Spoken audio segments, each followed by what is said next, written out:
A man who decided never to love again meets a woman who stopped believing in love, and both are forced to face what they fear most. Caleb Hayes spent 6 years building an unbreakable life, because there was nothing left to lose. But when his dying neighbor arranges a meeting he never asked for, he realizes safety is just another word for surrender.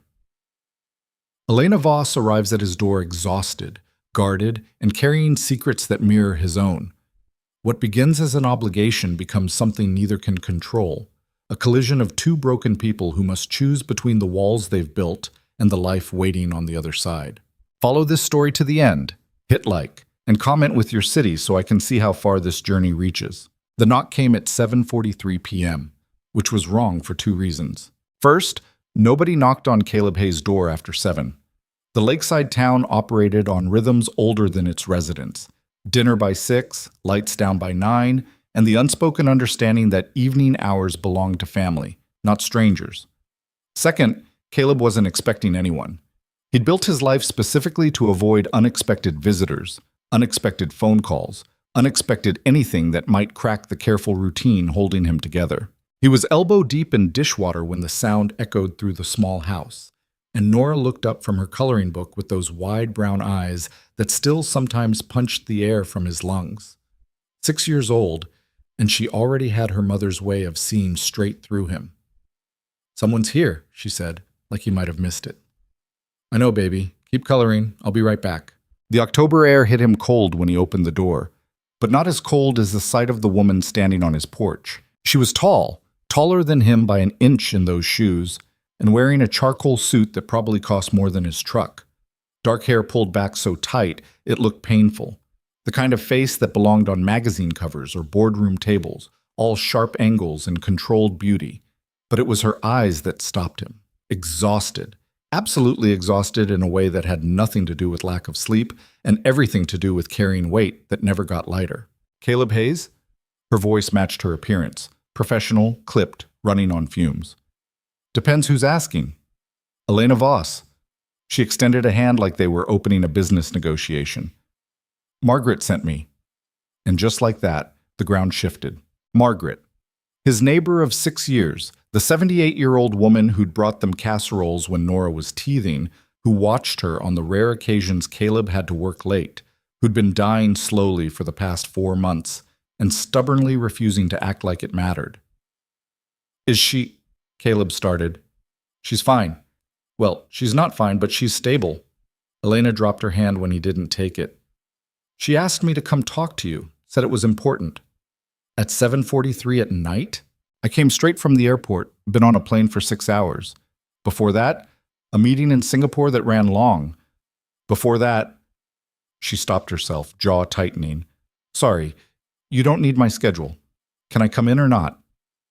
Everything in Caleb's body said no. The routine said no. The carefully constructed walls said absolutely not. But Margaret's name hung in the air between them, and Margaret had never asked him for anything. Not in 6 years, not even when she should have. He stepped back. 5 minutes. Elena moved past him with the exhausted grace of someone running on autopilot. She took in the living room in one sweep, the worn couch, the toys scattered across the floor, the drawings taped to the wall. The life of a single father who'd stopped caring about impressions years ago. Nora stared at her from the kitchen table.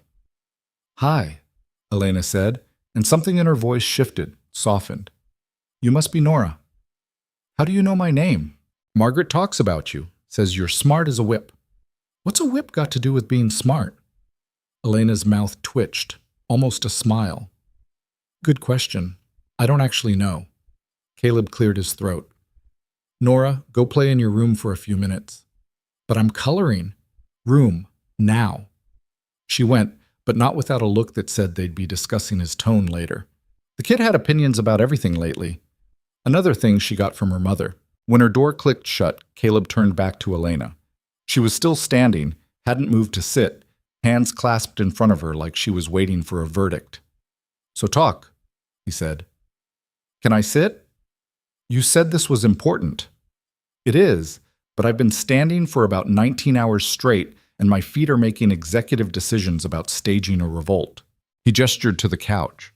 She sank into it with a relief so profound it almost looked like pain, then immediately straightened like she'd caught herself showing weakness.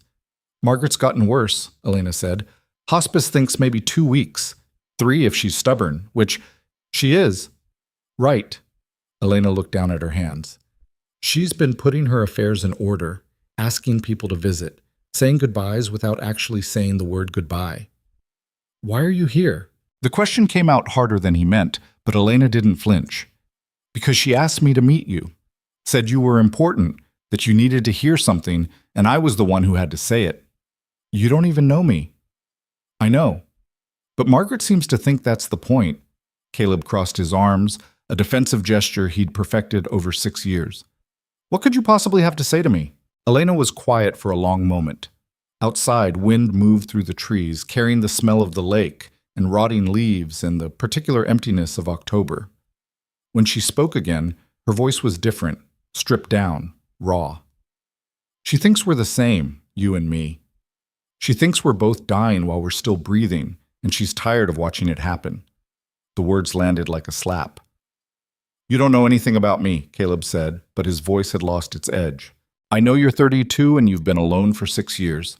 I know you had a fiancé who died and left you with a 6-month-old baby. I know you wake up every morning and go through the motions and tell yourself that's enough, that keeping Nora safe and fed and happy is the same as living. Elena met his eyes.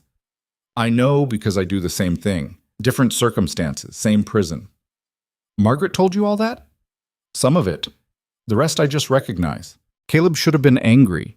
Should have told this stranger to get out of his house, to stop presuming things about his life, to take Margaret's misguided concern and shove it. But there was something in Elena's face, something exhausted and honest and desperately sad, that kept him rooted to the spot. Why would Margaret think you need to talk to me? He asked quietly. Elena looked away. Because this morning I watched someone die. The words hung in the air. I was in Singapore, she continued, closing a deal worth $40 million. We were in the lobby of the Raffles, shaking hands, celebrating. And this man just collapsed. Right there on the marble floor, heart attack. I watched the paramedics work on him for 20 minutes while everyone else stood around like it was street theater. Watched him die on expensive tiles surrounded by strangers. She stopped, jaw working. And all I could think was, that's going to be me someday. Dying in some hotel lobby or airport terminal or boardroom, and the people around me won't be family or friends because I don't have those anymore. They'll be colleagues, associates, people who know my quarterly projections but not my middle name. What is it? Caleb heard himself ask. What? Your middle name. Elena blinked. Rose. Elena Rose Voss. My grandmother's name. She laughed, but it was a broken sound. See? You're the first person who's asked that in maybe 5 years. They sat in silence. The house settled around them, old wood contracting in the cold. From Nora's room came the soft sound of her talking to her stuffed rabbit, conducting some elaborate game only she understood. I still don't understand what this has to do with me, Caleb said finally. Margaret said you'd say that. Elena leaned forward, elbows on her knees. She told me about you, about how you used to be different, how losing your fiancé turned you into someone who just stopped. Stopped taking risks, stopped letting people in, stopped living beyond the bare minimum required to keep your daughter alive. That's not... She said you're a good father, great even, but you're not a person anymore. You're just Nora's dad, and that's it. And she's worried about what happens when Nora grows up and doesn't need you the same way. The accuracy of it stole his breath. What about you? He asked, deflecting. What's your excuse? Elena's smile was razor thin. I'm a coward. Built a company worth $300 million because it was easier than building a relationship. Hired 200 people because I couldn't keep one. Travel 300 days a year because sitting still means thinking, and thinking means remembering what I destroyed. What did you destroy? Someone who loved me. Completely. Unconditionally. And I couldn't handle it, so I sabotaged everything until he had no choice but to leave. Then I buried myself in work and told myself I was happy. She met his eyes. Sound familiar? It did. It absolutely did, and Caleb hated her for it. You should go, he said. Probably. But neither of them moved. Margaret's dying, Elena said quietly. And before she goes, she wants to know she tried. She's been alone her whole life, never married, no kids, built her whole existence around being independent and needing nobody. And now she's at the end, and all that independence just means dying alone. She doesn't want that for us. So what? She thinks putting two broken people in a room together fixes anything? Maybe she thinks broken people recognize each other. Maybe she thinks we're the only ones who'd be honest enough to admit it. Caleb ran a hand through his hair. This was insane. This whole conversation was insane. He didn't know this woman, didn't owe her his story or his time or his carefully guarded truth. But when he opened his mouth, the truth came out anyway. Her name was Claire, my fiancée. She died in a car accident 6 months after Nora was born. Drunk driver, wrong place, wrong time. 1 minute she was picking up diapers at the store, and the next, his voice cracked. She was gone. Just gone. And I had this 6-month-old baby who needed everything, and I couldn't fall apart because there was nobody else, so I just didn't. You locked it away, Elena said softly. I did what I had to do. And then you kept doing it, year after year, until you forgot how to do anything else. Don't psychoanalyze me. You don't know me. No. But I know the shape of the hole you're living in, because I'm in one just like it. Elena stood, and suddenly she looked smaller, tired, human. I came here because a dying woman asked me to, and because watching someone collapse in a hotel lobby made me realize I don't want to die like that. I don't want to wake up at 50 and realize I haven't lived since I was 25. What do you want me to do about it? I don't know. Margaret seemed to think we could help each other, that maybe two people stuck in the same trap could find a way out together. That's not how it works. Probably not. Elena moved toward the door, then stopped. Can I ask you something? You've been asking things for the past 20 minutes. When was the last time you did something just because you wanted to? Not for Nora, not for work, just for you. Caleb opened his mouth, closed it, opened it again. Nothing came out. Elena nodded like that was the answer she expected. Yeah, that's what I thought. She was halfway out the door when Caleb spoke. 4 years ago.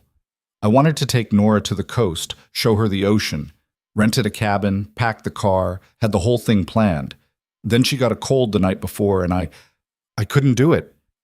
Couldn't risk her getting sicker, couldn't risk something going wrong, couldn't risk living, Elena finished. Yeah. They stood there, strangers on opposite sides of a threshold, connected by nothing except a dying woman's last-ditch attempt at playing matchmaker with two people who'd forgotten how to be matched. I'm here until Margaret, Elena stopped. I'm here for a while. She asked me to stay, handle some things for her. I work remotely most of the time anyway, so it doesn't matter. Point is, I'm around if you want to talk, or not talk, whatever. Why would I want to talk to you? Because Margaret's right. We're the same.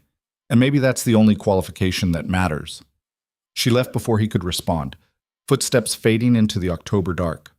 Caleb stood in the doorway until the cold got unbearable, then closed the door and leaned against it. From her room, Nora called out, Dad, is she gone? Yeah, baby, she's gone. Was she nice? Caleb thought about it, about the exhaustion in Elena's eyes and the honesty in her voice, and the way she'd looked at him like she could see straight through the walls he'd built. I don't know, he said finally.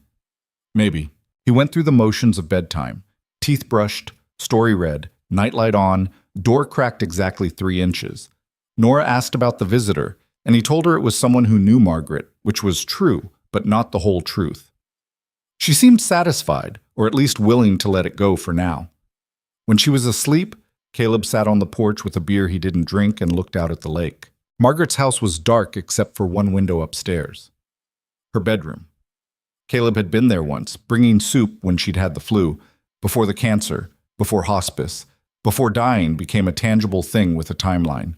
The room had been filled with books and photographs and a lifetime of accumulated solitude. He thought about Elena's question. When was the last time he did something just for himself? He thought about Claire. About the plans they'd made, the life they'd built, the future that got ripped away in an instant.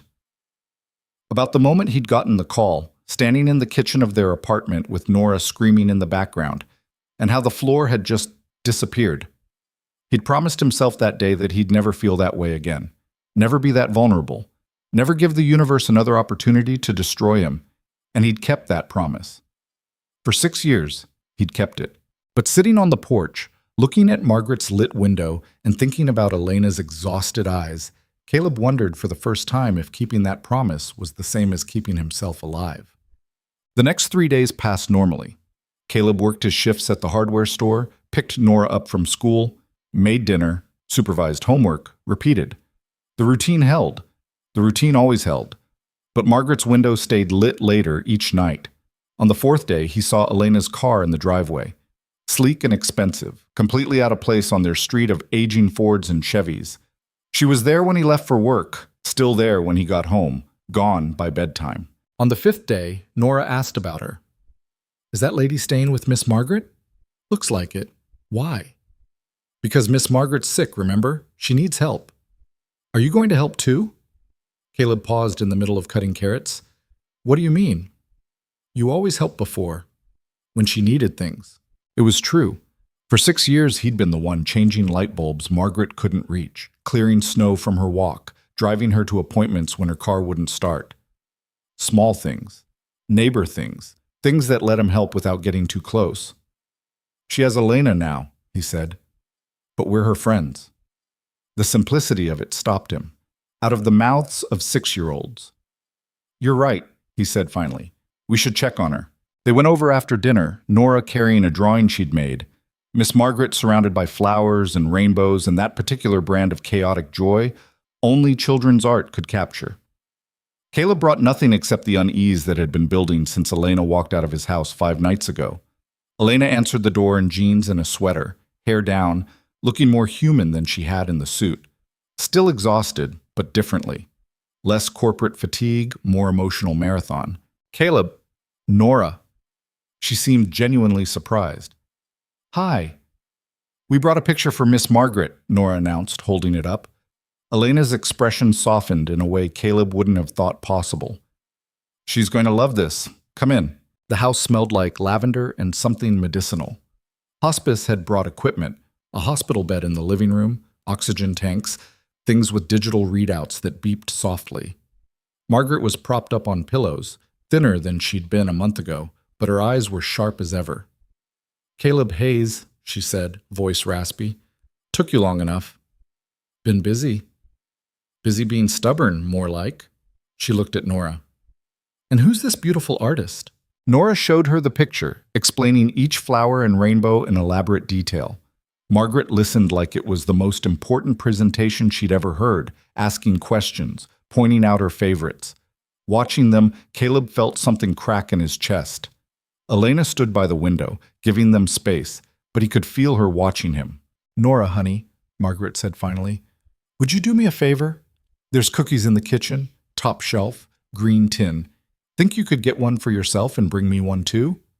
You're not supposed to have sugar, Nora said seriously. Dad says sugar makes you hyper.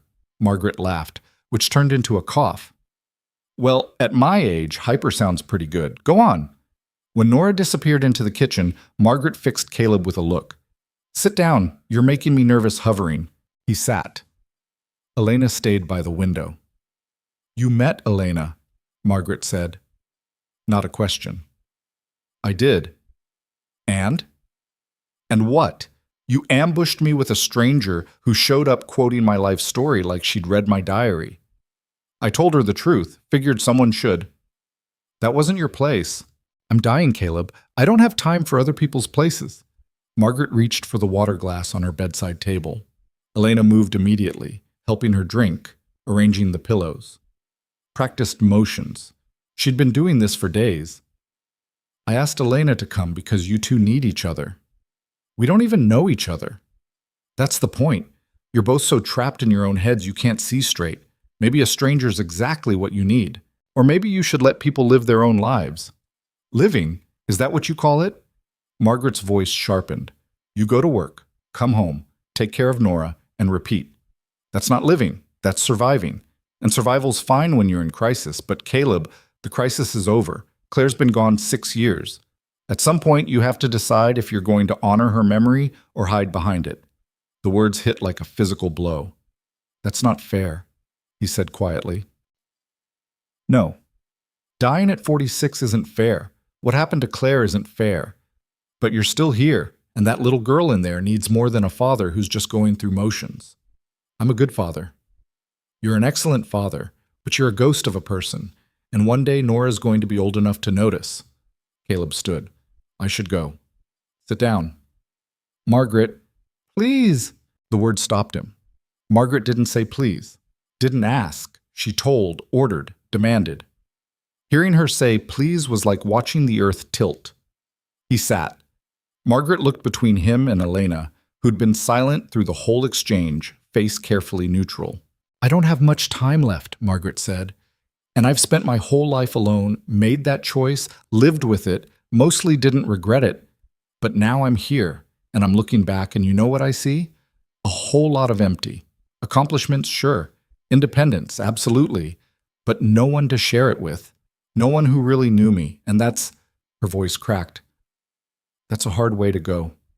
You have us, Caleb said. You have me and Nora. You have Elena now. I do, and I'm grateful.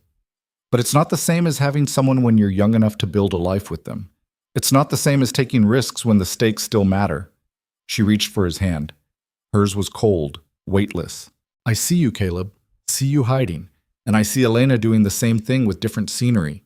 You're both choosing safety over life, and I get it, I do. But I'm at the end, and I can tell you with absolute certainty that the safe choice is the one you'll regret, every single time. Nora came back with cookies, breaking the moment. They ate and talked about lighter things, Nora's upcoming school play, a bird's nest Margaret could see from her window, the weather. But the weight of Margaret's words hung in the air, unshakable. When they left, Elena walked them to the door. Sorry about that, she said quietly. Margaret's got opinions. She always has. She means well. That doesn't make her right. Elena studied him for a moment. You know what's funny? I've built a career on reading people. Negotiations, board meetings, hostile takeovers. I can spot a bluff from across a conference table. But I can't tell if you're angry or scared. Maybe both. Yeah, she said softly. That tracks. Nora tugged on his hand. Dad, can we come back tomorrow? We'll see, baby. That means no, Nora informed Elena seriously. When grown-ups say we'll see, it always means no. Elena laughed, a real one this time. Smart kid. They walked home in the dark, Nora chattering about Margaret's stories, about the cookies, about how the lady with the fancy car seemed nice, actually. Caleb made appropriate noises, but his mind was elsewhere. Margaret's words circled like vultures. The safe choice is the one you'll regret. That night, after Nora was asleep, Caleb pulled out the box from the top of his closet. He hadn't opened it in 3 years. Inside were photographs, Claire smiling on the beach, Claire holding newborn Nora, Claire in her wedding dress they never got to use, a whole life that existed now only in images. He looked at her face and tried to remember her voice, tried to remember what it felt like to be the person he was before loss carved him hollow. And for the first time in 6 years, he let himself wonder, what would Claire want him to do? Not what fear told him, not what safety demanded. What would she want? The answer came quietly, in her voice, the one he could barely remember anymore. Live.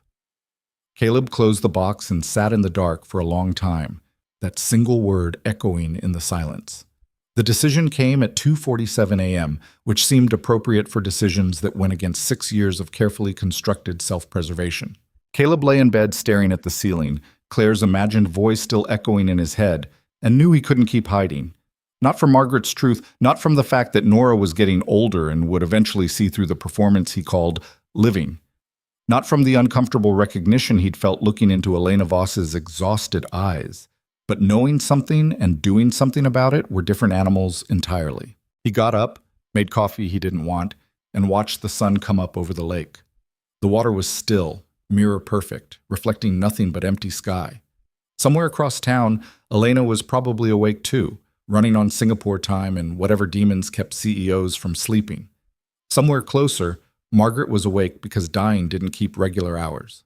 By the time Nora shuffled into the kitchen in her mismatched pajamas, Caleb had made a decision that felt less like courage and more like surrender. Morning, baby. You look tired, Nora said, climbing into her chair with the blunt honesty only children possessed. Couldn't sleep. Were you thinking about Miss Margaret? Yeah, among other things. Nora poured cereal with the intense concentration of someone performing surgery. Is she going to die soon? The question landed without warning, the way Nora's hardest questions always did. Caleb had learned not to soften the truth for her. She'd lost her mother before she could remember her, had grown up understanding that people left and didn't come back, and treating her like she was fragile would only make her doubt her own strength. Probably, he said. The doctors think a couple weeks, maybe. That's sad? It is. But she's old, so it's not as sad as when Mom died, right? Because Mom was young and wasn't supposed to die yet. Caleb sat down across from her, watching milk drip from her spoon. Death is sad no matter when it happens. But yeah, Margaret's lived a long life. She's ready. How do you know when you're ready to die? I don't know, Nora. I really don't. She thought about this while chewing, her face serious.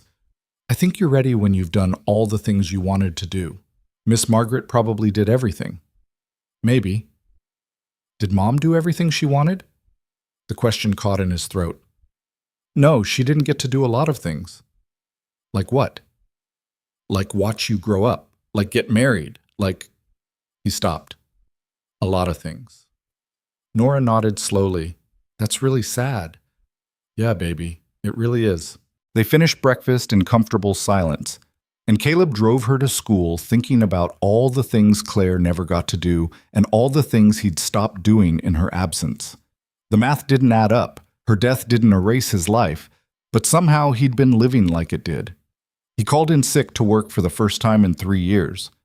Then he walked to Margaret's house and knocked on the door before he could change his mind. Elena answered in running clothes, hair pulled back, face flushed like she'd just finished a workout. She looked younger this way, less corporate armor, more human being. Caleb, hi, is everything okay? Is Margaret awake? Yeah, but she's having a rough morning. Hospice nurse is with her. Elena stepped onto the porch, pulling the door mostly closed. What's going on? I need to talk to you. Something flickered across her face. Surprise, maybe, or concern. Okay, you want to come in, or can we walk? They ended up at the lake. The path around it was 2 miles of gravel and overgrown grass, mostly empty this time of year. October had stripped the trees bare, leaving everything exposed and honest. They walked for a while without talking. Elena matched his pace easily, hands in her pockets, breath making small clouds in the cold air. She didn't push, didn't ask questions, just walked beside him like she understood that some conversations needed movement to happen. Finally, Caleb spoke. Margaret's right. About me. Okay. I've been hiding since Claire died, just hiding. Going through the motions with Nora, telling myself that was enough. That being a good dad meant I was still a person. He kicked at a rock. But I'm not. I'm just a collection of routines designed to keep me from feeling anything. Elena was quiet for a moment. That's pretty self-aware for someone in denial. I'm not in denial anymore. That's the problem. Why is that a problem? Because now I have to decide what to do about it, and I have no idea where to start. They reached a bench overlooking the water. Elena sat first, and after a hesitation, Caleb joined her. The wood was cold through his jeans. You want to know something funny? Elena said. I built a $300 million company from nothing. Started in my apartment with a laptop and an idea, worked 100-hour weeks for 5 years straight, convinced investors to give me money when I barely had a business plan, hired people, fired people, made decisions that affected hundreds of lives. And I can't remember the last time I was actually scared. What does that have to do with anything? I'm terrified right now, sitting on this bench, talking to you, absolutely terrified. Caleb looked at her. Why? Because this is real, the business stuff. That's just money and strategy and problems with solutions. But this, she gestured between them. Whatever Margaret's trying to make happen here, whatever honesty we're doing, this could actually hurt. And I've spent 10 years building a life where nothing can hurt me. How's that working out? Elena laughed, but it was hollow. About as well as your hiding is working for you. They sat in silence, watching the water. A few ducks paddled near the shore, oblivious to the cold. I was engaged once, Elena said suddenly. His name was Daniel.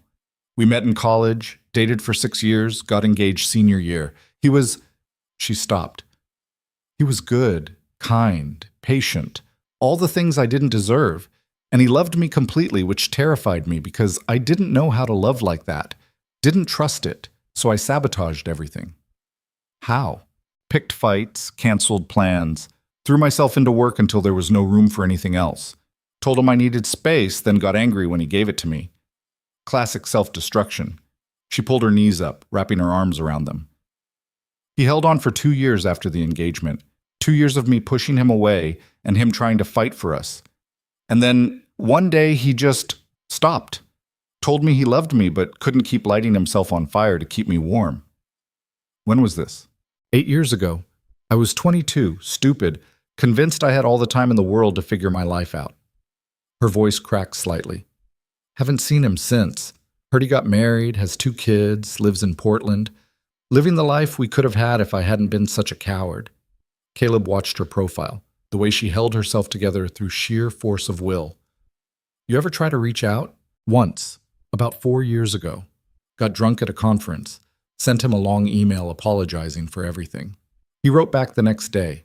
Very kind, very final. Said he'd forgiven me a long time ago, hoped I was happy, wished me well. And that was it. Door closed. I'm sorry. Don't be. I earned it. Elena dropped her forehead to her knees. The worst part is I used it. Used the pain to fuel the business. Told myself that if I couldn't have love, I'd have success. And it worked. Built everything I have now on the ashes of the one real thing I ever destroyed. That's not something to be proud of. I'm not proud, I'm just... She lifted her head, eyes bright. I'm tired. I'm so tired of pretending the trade was worth it, of acting like a corner office and a stock portfolio make up for dying alone. The rawness in her voice matched something in Caleb's chest, the thing that had been cracking since Margaret called him out, since he'd opened Claire's box, since he'd admitted to himself that surviving wasn't the same as living. I don't know how to do this, he said quietly. Do what? Start over. Open up. Risk. He gestured helplessly. Any of it. I've spent 6 years making sure Nora never sees me fall apart, and I'm good at it now. Too good. I don't know how to be any other way. So don't start with falling apart. Start smaller. Like what? Elena thought for a moment. What's something you used to do? Before Claire died? Something that made you feel like yourself. The question should have been simple, but Caleb's mind went blank. 6 years was a long time to forget who you were. Then, slowly, a memory surfaced. I used to build things, he said. Furniture, mostly. Had a workshop in the garage of our old apartment. Nothing fancy, just tables, chairs, shelves. Liked working with my hands, seeing something take shape. Claire always said I should sell them, but I never wanted to. It wasn't about making money. It was just yours, Elena finished. Yeah. When's the last time you built something? Caleb tried to remember. Week before Nora was born. Made her a crib. Haven't touched the tools since. Why not? Because... The answer stuck in his throat. Because Claire had been the one who encouraged it. Because the workshop reminded him of planning a future that never happened. Because building things required hope, and hope was dangerous. It hurt too much.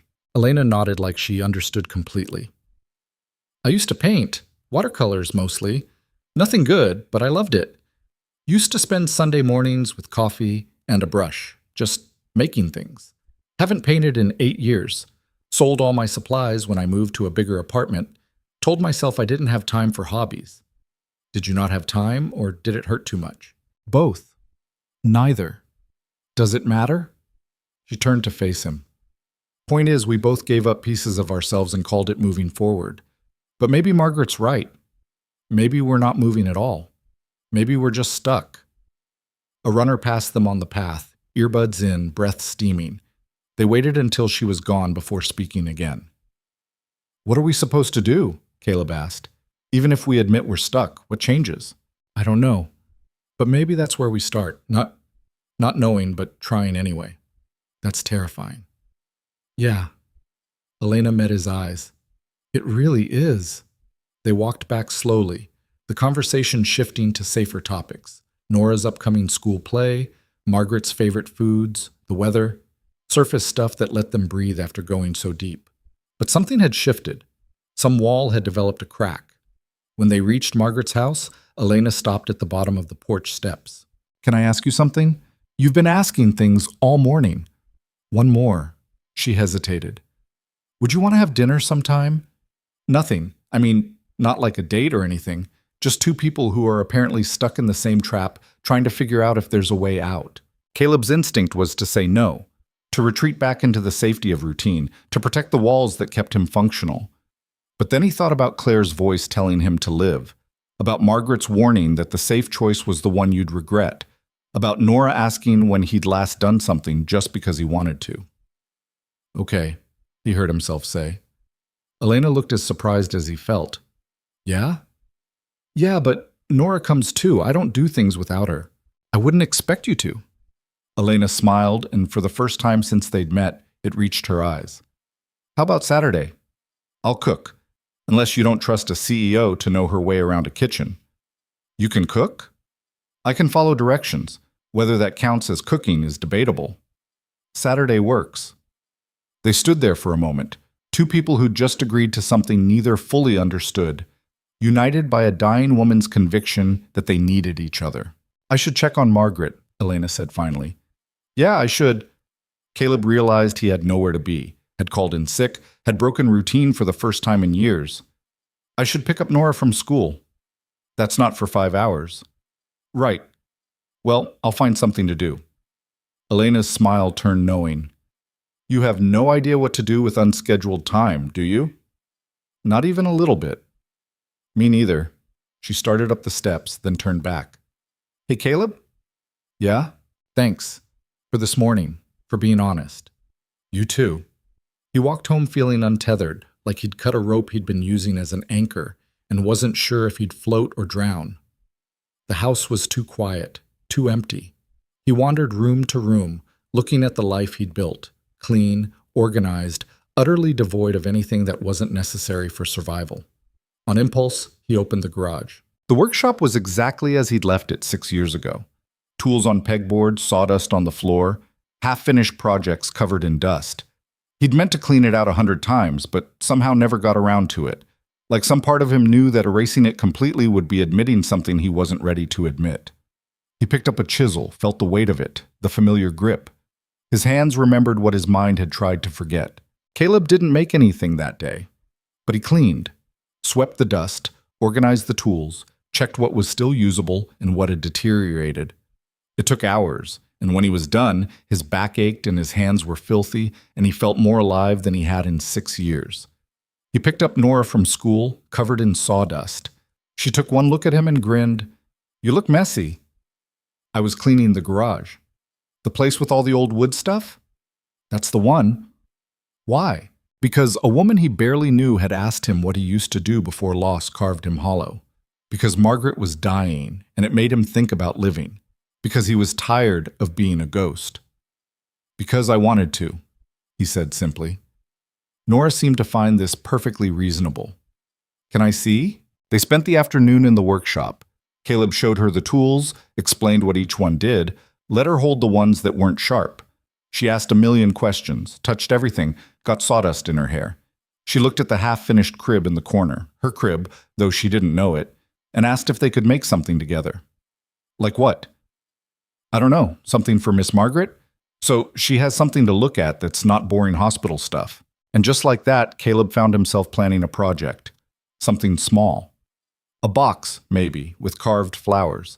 Something Margaret could keep beside her bed, fill with whatever mattered.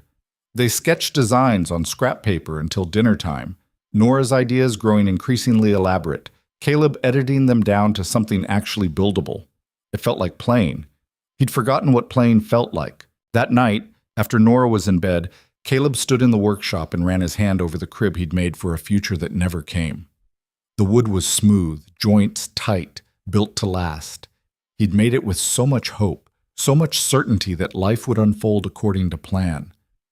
He thought about Margaret's words, about honoring Claire's memory versus hiding behind it. This crib, it was both. A monument to love and loss, yes, but also a prison he'd built for himself, A reminder that planning for happiness was dangerous because happiness could be stolen in an instant. What would Claire want? Would she want him frozen here, unable to move forward, unable to build anything new? The answer was so obvious it hurt. She'd want him to live, to build, to risk the pain of hoping again. Caleb took a breath and made a decision. Not to get rid of the crib, that felt wrong, erasing Nora's origin story. But to finish it. To sand down the rough edges he'd never gotten to seal the wood, to make it complete instead of leaving it frozen in the moment Claire died. He worked until midnight, hands moving with muscle memory, mind quiet in a way it never was anymore. The repetitive motion was meditation. The sawdust and wood oil smell was coming home. When he finally stopped, the crib was done. Still a monument, but a finished one. Something he could be proud of instead of something that haunted him. He took a photo and, on impulse, texted it to Elena. The response came fast, like she'd been awake too. Elena: beautiful. You made this?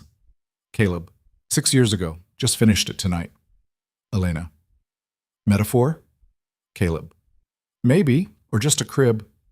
Elena: just a crib that took 6 years to finish. Definitely a metaphor. Caleb: what are you doing awake? Elena: could ask you the same thing. Caleb: fair. A pause.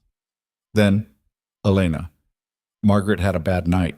Nurse gave her something for pain. She's sleeping now, but it's getting worse. Caleb: I'm sorry. Elena: me too. She asked about you earlier, asked if we talked. Caleb: what did you tell her? Elena: that you're stubborn but not hopeless. She seemed satisfied. Caleb: high praise. Elena: from Margaret? Absolutely. Another pause. Elena: I'm scared, Caleb. I've watched people die in business. Companies fold, careers end. But this is different. This is someone I'm starting to care about, and I don't know how to do this without armor. Caleb stared at the message, at the rawness of it, the trust it took to send. Caleb: you don't do it without armor. You just do it scared. Elena: is that what you did? With Claire? Caleb: no. With Claire, I fell apart and barely survived. But with Nora, yeah. Every day I'm terrified I'm going to screw her up, that I'm not enough, that I'll lose her too. But I keep going anyway. Elena: that's brave. Caleb: that's parenting. Not sure it counts as brave when you don't have a choice. Elena: still counts. The conversation drifted into easier territory. Nora's plans for Margaret's box, Elena's disastrous attempt at making soup earlier, the weather forecast. Small talk that felt less small when it was happening at midnight between two people learning how to be honest.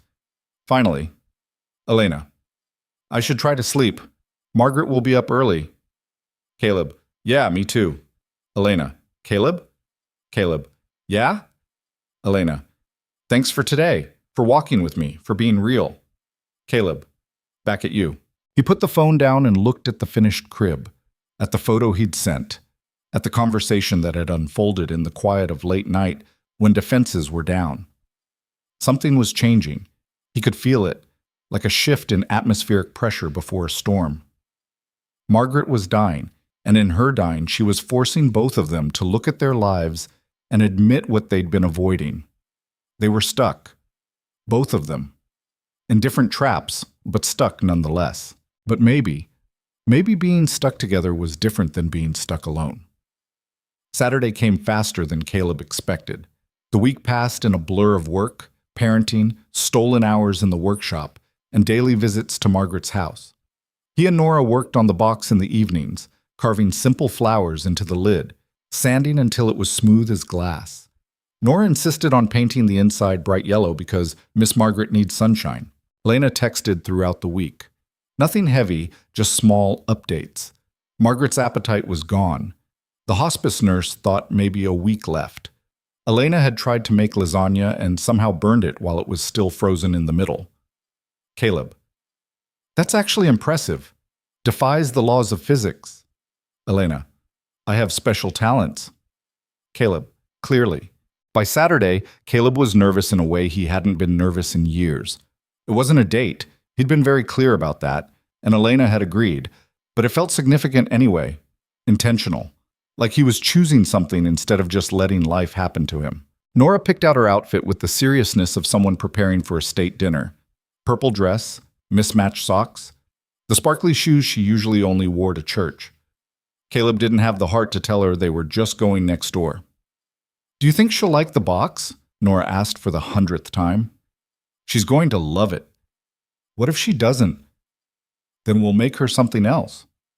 "What if she dies before we can make something else?" The question stopped him. "Then we'll know we tried our best and that's all we can do." Nora thought about this while tying her shoes. "Dad?" "Yeah, baby? Is Elena going to be your girlfriend?" "What? No, we're just friends." "But you text her, and you smile when you text her." "I smile when I text your teacher too. Doesn't make her my girlfriend." "That's different. You don't smile the same way?" Caleb knelt down to her level. "Listen, Elena and I are friends. That's it. She's here to help Margaret, and we're being nice to her because that's what neighbors do." "But do you like her?" "I don't know her well enough to like her or not like her."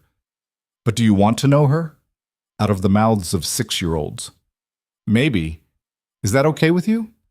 Nora considered this with the gravity of a Supreme Court justice. "I guess. She seems sad, though, like you used to be." "Like I used to be. You're less sad now, since you started making things again." Caleb pulled her into a hug, overwhelmed by her perception, her compassion, her ability to see through every wall he'd built. "When did you get so smart?" "I've always been smart. You just started noticing." They walked to Margaret's house carrying the box, Nora skipping ahead, Caleb trying to calm the nervous energy in his chest. This was just dinner, with a neighbor, and a dying woman. Nothing to be anxious about.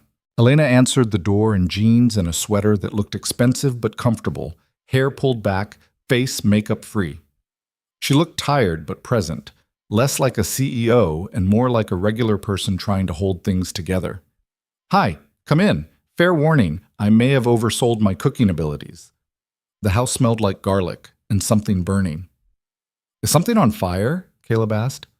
"The bread. Was. It's in the sink now." Elena grimaced. "Plan B is store-bought rolls." Nora held up the box. "We made this for Miss Margaret." Elena's expression softened completely. "Can I see?" Nora showed her the flowers they'd carved, the yellow-painted interior, the careful sanding that made it smooth. Elena ran her fingers over it with something like wonder. "This is beautiful. You made this whole thing yourselves?" "Dad did the carving, I did the painting and the sanding. We worked together. Margaret's going to love it." Elena looked at Caleb. "This is really special. Nora's idea. But you built it." Their eyes met and something passed between them. Understanding, maybe, or recognition. Two people learning how to make things again after years of just getting through. Margaret was awake, propped up in the hospital bed, oxygen tubes in her nose. She looked smaller than last week, like she was slowly disappearing. But her eyes were bright when she saw them. "There's my favorite artist," she said to Nora. Nora presented the box with ceremony. "We made you this, for things you want to keep close." Margaret took it with trembling hands, tracing the carved flowers. Her eyes filled, which shocked Caleb. He'd never seen Margaret cry. "This is," her voice broke, "this is the nicest thing anyone's ever made me." "You can put anything in it," Nora said. "Jewelry or letters or rocks or anything you want. I know exactly what I'll put in it." Margaret looked at Caleb. "Thank you. It was Nora's idea." "But you made it. First thing you've built in 6 years, I'd wager." "How did you—" "Elena mentioned you had a workshop. Didn't take a genius to figure out you weren't using it." Margaret set the box on her bedside table where she could see it. "Good to see you building again. Building means hoping. Or it just means I have free time. Keep telling yourself that." Elena called them to dinner. Pasta that was only slightly overcooked, salad from a bag, the store-bought rolls she'd apologized for. They ate in the kitchen while the hospice nurse sat with Margaret, and the conversation was surprisingly easy. Nora dominated the talk, telling Elena about school and her friends and the elaborate game she'd invented involving her stuffed animals. Elena listened with genuine interest, asking questions, laughing at the right moments. Watching them, Caleb felt something unfamiliar, contentment. When Nora went to show Margaret a magic trick she'd learned, Elena and Caleb were left alone with the dishes. Thank you for coming, Elena said, scrubbing a pot. I know this is probably weird. It's definitely weird, but not bad weird. Just regular weird? Exactly. They washed in comfortable silence for a moment. She's getting worse fast, Elena said quietly. The nurse thinks maybe days now, not weeks. I'm sorry. I keep thinking I should be more prepared. I mean, I knew this was coming. That's why I'm here. But knowing something intellectually and feeling it emotionally, she stopped. I don't know why I thought I could do this without it hurting. You can't, that's the whole point. What do you mean? Caleb dried a plate carefully. When Claire died, people kept telling me it would get easier. That time heals all wounds. But that's not really true. It doesn't get easier, you just get stronger. The weight doesn't change, you just learn how to carry it. That's bleak. Maybe, but it's also honest. And honestly, the fact that it hurts means you actually care, which is better than being numb. Elena was quiet, hands still in the soapy water. I've been numb for 8 years, built my whole life around not feeling things. And now I'm here, and Margaret's dying, and you're... She stopped. I'm what? You're making me feel things I didn't think I could feel anymore. The admission hung in the air between them.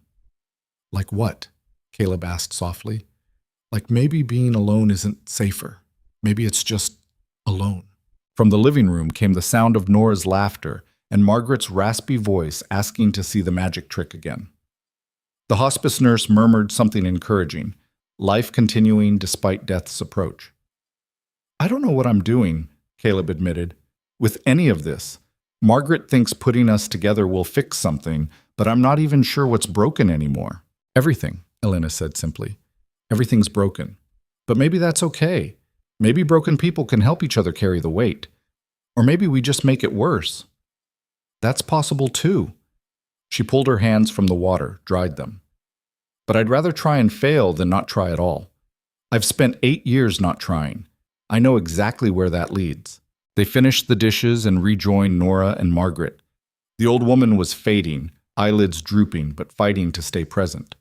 Nora sat beside her bed, holding her hand, talking about everything and nothing. Tell me about school, Margaret said. What are you learning? We're reading about pilgrims. They came on a boat and had a hard winter, and lots of people died, but they didn't give up. Sounds familiar. And we're learning about fractions, which are basically when you break things into pieces. Dad says I'm good at fractions because I always want half his dinner. Margaret laughed, which turned into a cough. Elena was there immediately with water, helping her drink, adjusting her pillows. Practiced motions born from a week of constant care. When Margaret settled again, she looked at Caleb. You two talking? We're talking right now, he pointed out. You know what I mean. Really talking.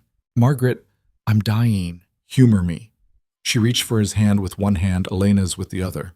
I meant what I said. You're both hiding from life, and life's too short for hiding. I should know. Spent 78 years keeping everyone at arm's length, and now I'm here.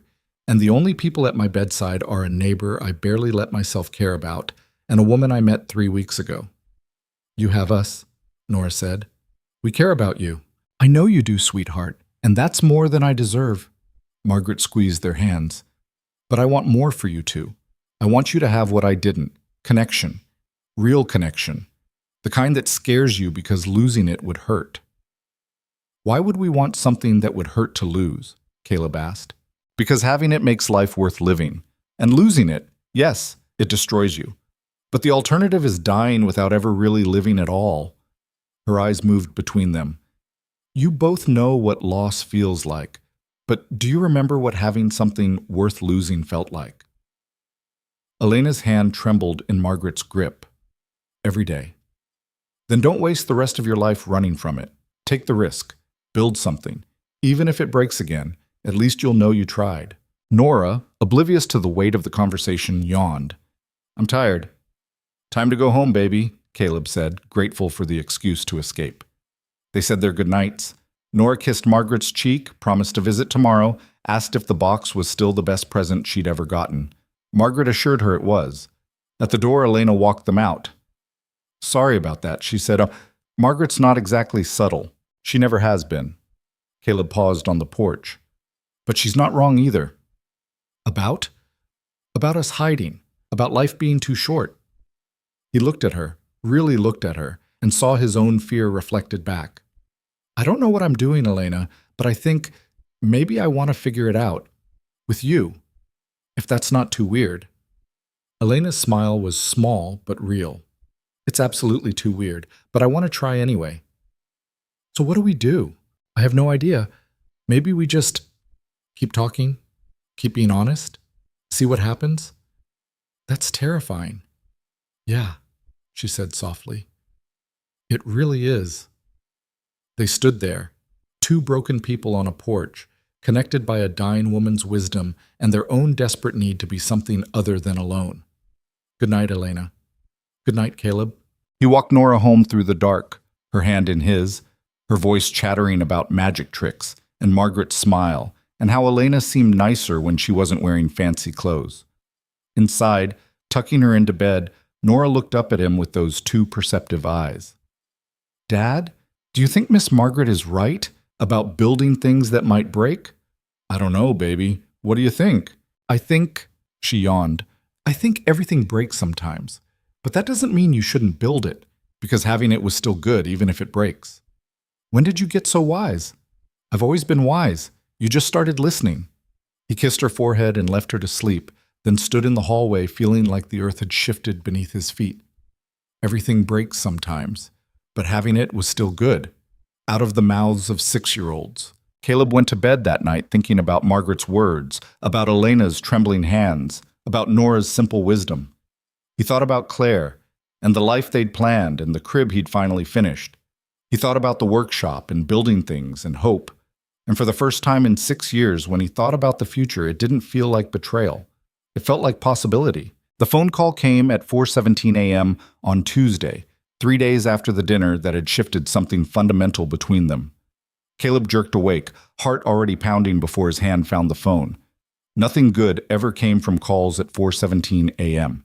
He'd learned that 6 years ago when the hospital called about Claire. Caleb, it's Elena. Her voice was steady but hollow.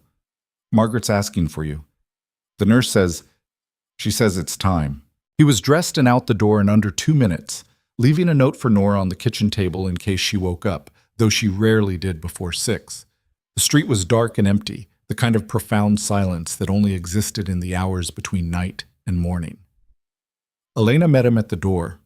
She'd been crying, her eyes were red, face blotchy. But she was holding it together through what looked like sheer force of will. How long? Caleb asked. Hours, maybe. She's been in and out, keeps asking for people who aren't here, then comes back and asks for you. Elena's voice cracked. I don't know how to do this. Nobody does. You just do it. They went inside. The hospice nurse, a kind-faced woman named Patricia who'd been coming daily, looked up from Margaret's bedside and nodded at Caleb. She'll be glad you're here, Patricia said quietly. She's been waiting. Margaret looked impossibly small in the hospital bed, like she was already halfway gone. Her breathing was labored, rattling, the sound of a body giving up. But when Caleb took her hand, her eyes opened. There you are, she whispered. Took you long enough. It's 4 a.m, Margaret. Some of us were sleeping. Sleeping's overrated. She squeezed his hand weakly. How's Nora? Asleep, safe, don't worry about her. I always worry. That's what people who care do. Her eyes found Elena, standing at the foot of the bed. You two talking still? Margaret, Elena started. Answer the question. I don't have time for evasion. Yes, Caleb said. We're talking. Good. That's good. Margaret's breathing hitched, and Patricia adjusted something on the oxygen machine. When she settled again, her grip on Caleb's hand had loosened. I need to tell you something, both of you. Elena moved closer, taking Margaret's other hand. I was engaged once, Margaret said, the words coming slow and difficult. Long time ago. Before you were born, Caleb. Before your parents were born. His name was James. We were 22, stupid in love, planning a life. She stopped, gathering strength. He wanted to move to California, chase some dream about starting a business. And I was terrified. Terrified of leaving everything I knew, of taking a risk that might not work out. So I said no. Told him if he really loved me, he'd stay. And you know what he did? He stayed, Elena said softly. He left. Because he was smart enough to know that love doesn't mean making someone choose between their dreams and their heart. And I was too proud to follow him. Told myself I was better off, that I didn't need him, that independence was more important than partnership. Tears slid down Margaret's weathered cheeks.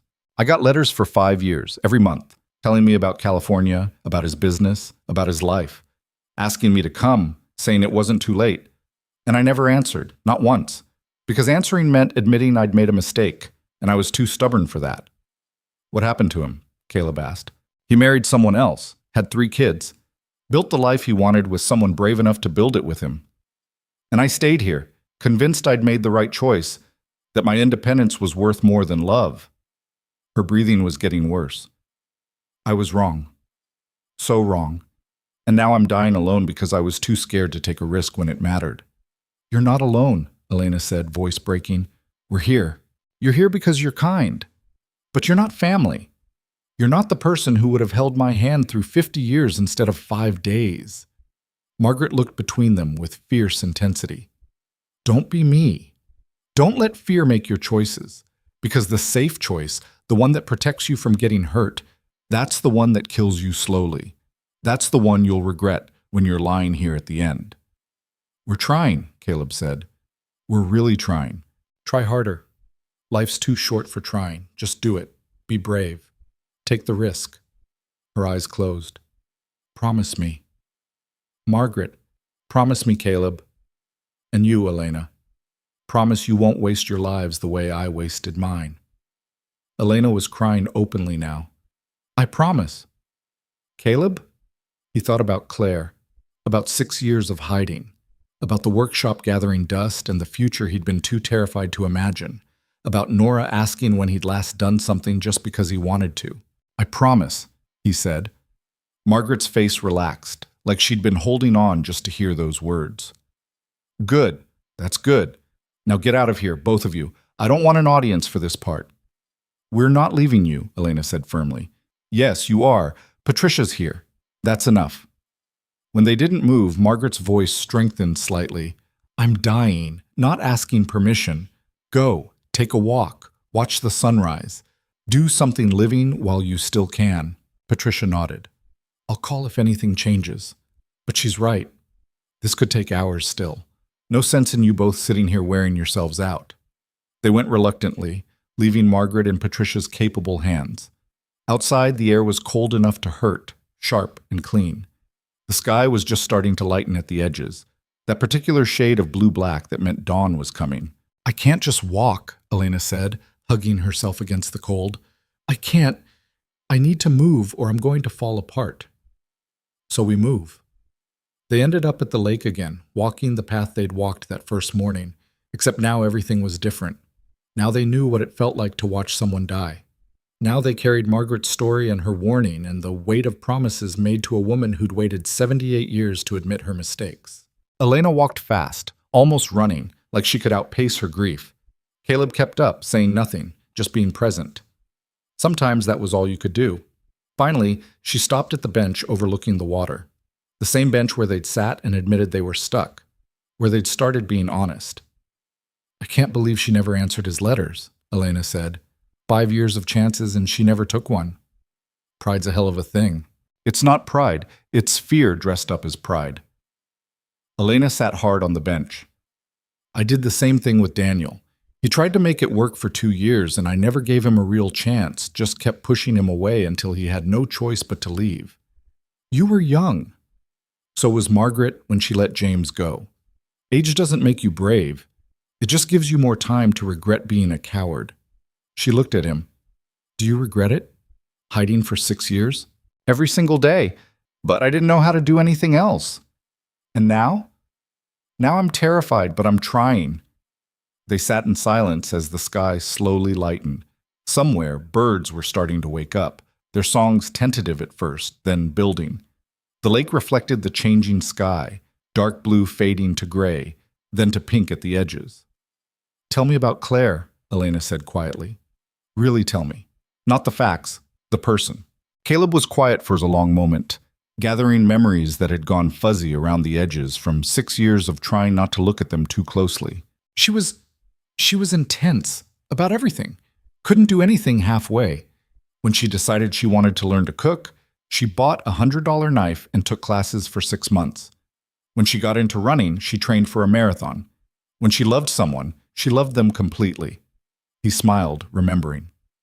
It was exhausting sometimes, but it was alive. She made everything feel more alive. How did you meet?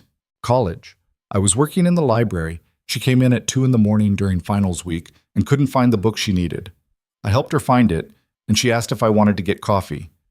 We stayed up until dawn talking, and I remember thinking, this is it. This is the person I've been waiting for. What did you talk about?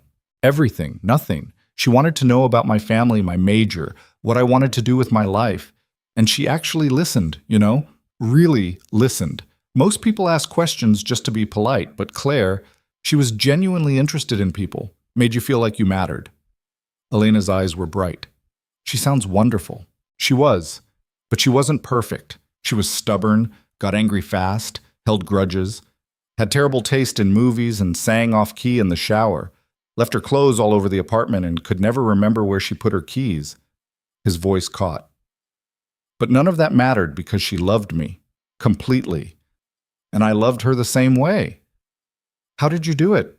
Love like that without being terrified? I was terrified all the time, but being with her was worth the fear. He looked out at the water. And then she died, and the fear won. Because loving someone that much and losing them, it breaks something in you.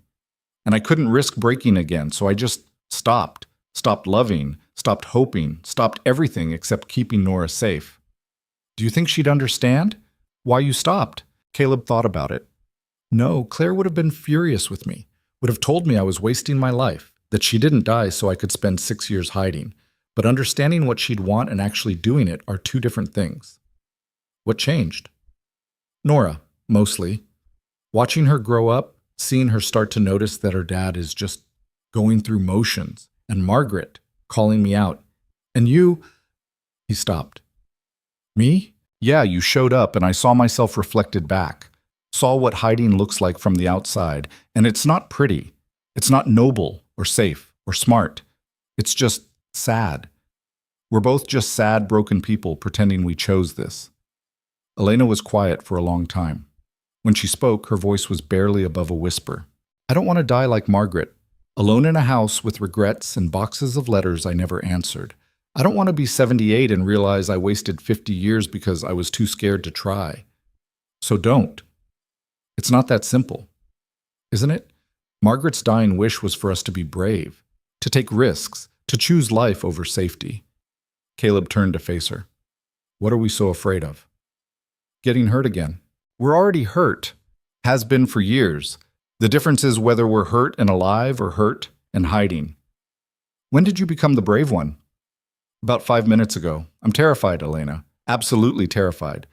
But I'm also tired of being scared. The sun broke over the horizon then, spilling gold across the water, turning everything bright and sharp and real. They sat in silence and watched it rise, two people at a turning point, standing on the edge between the lives they'd built and the lives they might choose. Elena's phone buzzed. She looked at it and her face went pale. Patricia says to come back. It's happening. They ran. By the time they got back to Margaret's house, the quality of her breathing had changed. Patricia met them at the door with sad eyes. She's close now, minutes maybe. She's not conscious, but she can probably still hear you. They went to her bedside. Margaret looked peaceful, almost translucent, like she was already becoming something other than solid. Her breathing was shallow, irregular, each breath seeming like it might be the last. Caleb took one hand, Elena the other. We're here, Margaret, Elena said softly. We came back. No response. Just the quiet rattle of breathing. We're going to keep our promise, Caleb said. We're going to be brave. We're going to try. Still nothing. They sat there in silence, holding her hands, bearing witness. This was what love looked like at the end. Not grand gestures or perfect words, just presence, just showing up, just staying. Margaret's breathing slowed, paused, slowed more. It's okay, Elena whispered, tears streaming down her face. You can go. We've got each other. You don't have to worry. One more breath, then another, smaller. Then nothing. The silence was profound. Patricia checked for a pulse, then gently closed Margaret's eyes. "She's gone," Patricia said softly. "I'm so sorry." Elena made a sound somewhere between a sob and a gasp. And then she was crying, really crying, the kind of crying that came from somewhere deep and couldn't be controlled. Caleb held her as she fell apart, his own tears silent but steady. They'd known this was coming, had been preparing for it, but knowing and experiencing were completely different things. Watching Margaret take her last breath, feeling the moment life left her body. It was brutal and intimate and sacred all at once. Patricia gave them time, then gently suggested they step out while she did what needed to be done. They went to the living room and sat on the couch, still holding hands, neither speaking. Finally, Elena said, "I've never watched someone die before. The man in Singapore, I saw it, but I wasn't close enough to really be part of it. But this, I know. It's so final. One minute she's here, and the next she's just gone, like a light switching off." "Yeah." They sat in silence some more. Through the window, the morning sun was bright and cheerful, completely indifferent to the fact that someone had just left the world. "What do we do now?" Elena asked. "I don't know. I've never lost someone like this. Claire's death was sudden. No goodbyes, no warning. This was different. Do you think Margaret heard us at the end?" "I hope so." Patricia came out a while later with papers that needed signing, phone numbers for funeral homes, the logistics of death that had to be handled regardless of grief. Elena took them with shaking hands, and Caleb stayed beside her as she made the necessary calls, his presence the only thing he had to offer. By the time everything was arranged, it was past 7. Caleb's phone had 3 missed calls from Nora's school. "I have to go," he said. "Nora's going to be worried." "Of course, go." "Are you going to be okay?" Elena laughed, but it was broken. "No, but I'll survive. That's what we do, right? Survive." "Elena, I'm sorry. I'm just tired and sad, and I don't know what I'm supposed to do with all of this." She gestured helplessly at the house, at the hospital bed being disassembled, at the aftermath of death. "Margaret's lawyer is coming this afternoon. Apparently she left instructions for everything, very organized, even in dying. Do you want me to come back after I get Nora?" "You don't have to." "I know. But do you want me to?" Elena met his eyes and something passed between them.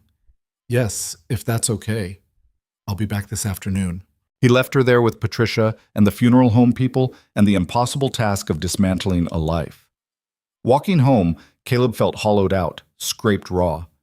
He'd been so focused on Margaret's message, on her warning about wasted lives and safe choices, that he hadn't prepared for the actual grief of losing her.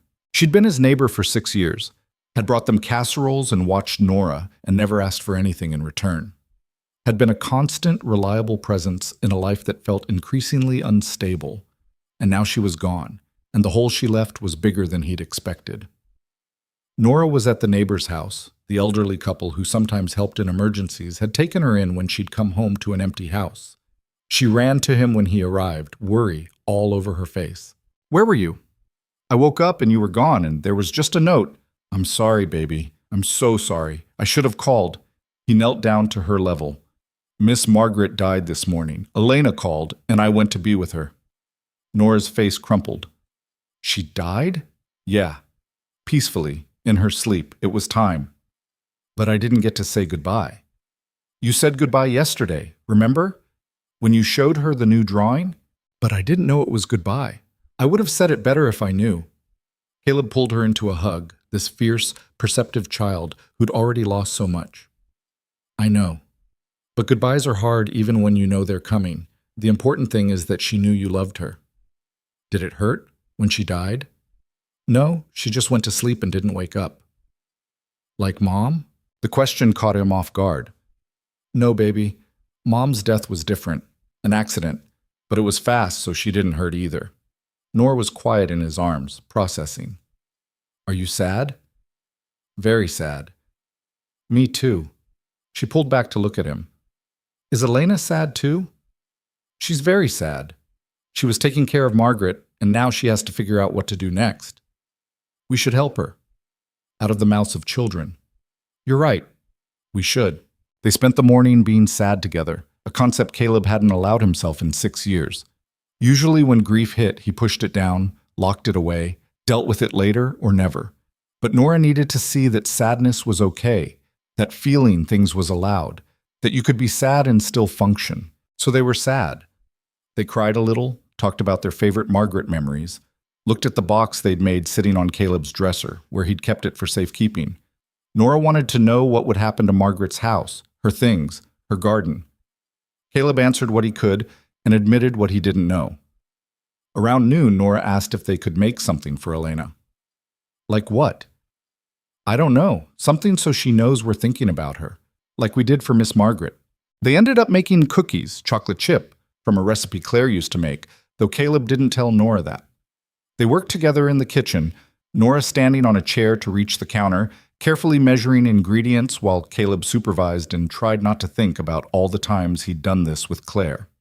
When the cookies were done, they put them in a container and walked to Margaret's house. The funeral home van was gone, but Elena's car was still in the driveway. She answered the door looking wrecked, eyes red, face pale, hair escaping from what had probably been a neat ponytail hours ago. But when she saw Nora, she tried to smile.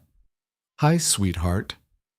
"We made you cookies," Nora announced, "because you're sad, and cookies help when you're sad." Elena's eyes filled. "Thank you. That's very sweet." "Can we come in?" Nora asked. "Dad says you shouldn't be alone when you're sad." Elena looked at Caleb over Nora's head, something vulnerable and grateful in her expression. "I'd like that." The house felt different without Margaret in it, emptier. The hospital bed was gone, taken by the medical supply company.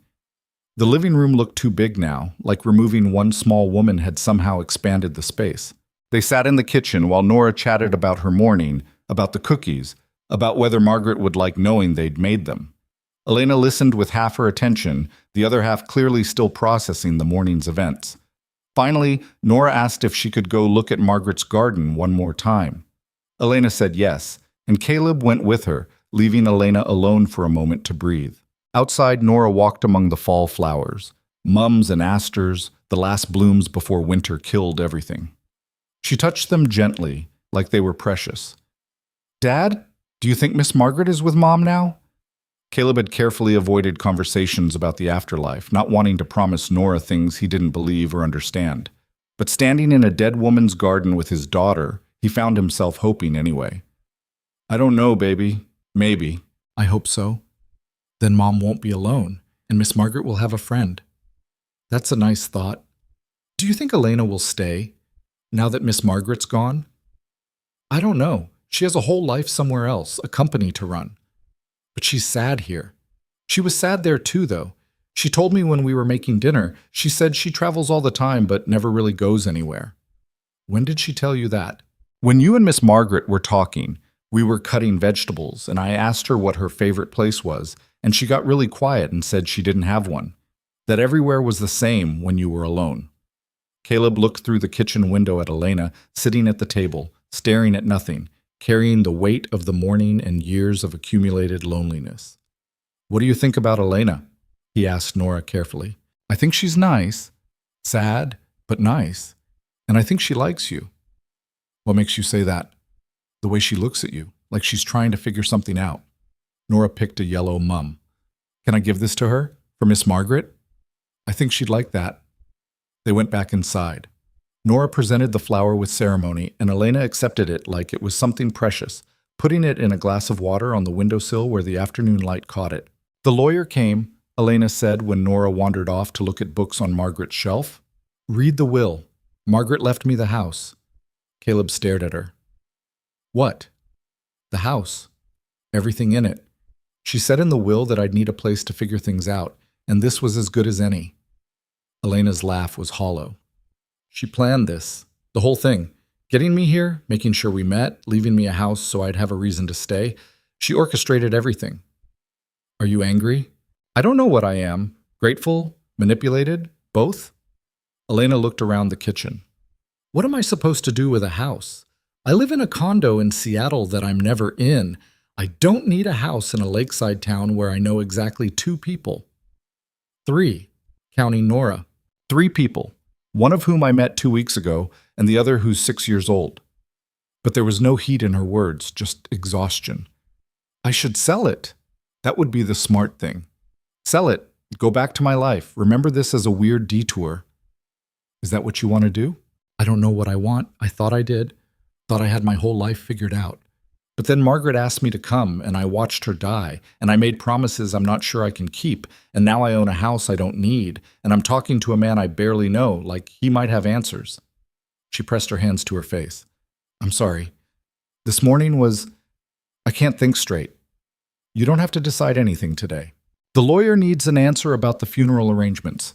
Margaret left instructions, but she gave me authority to make the final call.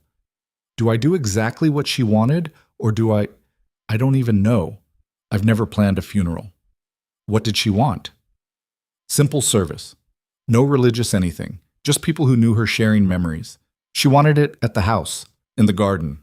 Elena dropped her hands. Is that weird, having a funeral in someone's garden? Margaret was weird. It fits. That got a small smile. Yeah, she really was. They spent the afternoon making calls to the funeral home, to Margaret's few friends scattered across town, to a caterer who could handle a garden service. Nora helped by drawing pictures to put around the house for the service, her 6-year-old interpretation of celebrating a life. By the time evening came, Caleb realized he'd spent the entire day with Elena, and it had felt natural, easy even, despite the circumstances. They worked well together, him handling logistics while she made decisions, both of them orbiting around Nora's cheerful presence. When it was time to leave, Nora hugged Elena goodbye. Are you going to be okay alone tonight? Nora asked with that blunt concern children specialized in. I'll be fine, sweetheart. You could come have dinner with us. Dad's making spaghetti, and he always makes too much. Elena looked at Caleb. I don't want to impose. You're not imposing. Nora's right. I always make too much. And honestly, after today, eating alone sounds terrible. Something shifted in Elena's expression. Okay. Yeah, that sounds good. They walked back to Caleb's house together, Nora between them, holding both their hands. Inside, Caleb cooked while Elena sat at the kitchen table and Nora told her elaborate stories about her stuffed animals' adventures. The domesticity of it should have felt strange, but instead it felt right. Over dinner, Nora asked about the funeral. When is it? Friday, Elena said. In Margaret's garden. Can I come? Caleb and Elena exchanged glances. It might be sad, Caleb said carefully, and kind of boring. Lots of grown-ups talking. But I want to say goodbye properly. I didn't get to this morning. Elena's eyes filled. Of course you can come. Margaret would want you there. After dinner, they ended up in the living room. Nora insisted on showing Elena her entire collection of drawings, explaining each one in detail. Elena listened with genuine interest, asking questions, complimenting the color choices, treating Nora's art like it mattered. Watching them, Caleb felt something crack open in his chest. This felt like what Margaret had been trying to give them. Not romance, necessarily, but connection. The possibility of building something new without erasing what had come before. When Nora finally ran out of steam and dozed off on the couch mid-sentence, Elena smiled. She's something special. She is, gets it from her mother. And her father. Elena looked at him. You've done an incredible job with her, Caleb. Being both parents, keeping her grounded and happy, that's not easy. I just do what needs doing. That's what I mean. You show up. You do the work. You don't hide from the hard stuff. I've been hiding for 6 years. Not from her. From yourself, maybe. From the possibility of more. But never from Nora. Elena was quiet for a moment. I envy that. The certainty of knowing you matter to someone. That you're essential. You matter to people. To employees, to investors, to people who need me professionally. But that's not the same as... She gestured at Nora. That. Being someone's whole world. You could have that. Could I? I'm 30 years old and I've spent the last 8 years proving I don't need anyone. What makes you think I'm capable of being someone's whole world? The fact that you're asking means you want to be. Elena looked at him, really looked at him, and the weight of the day and the grief and the promises they'd made to Margaret all hung in the air between them. I don't know what I'm doing, she admitted.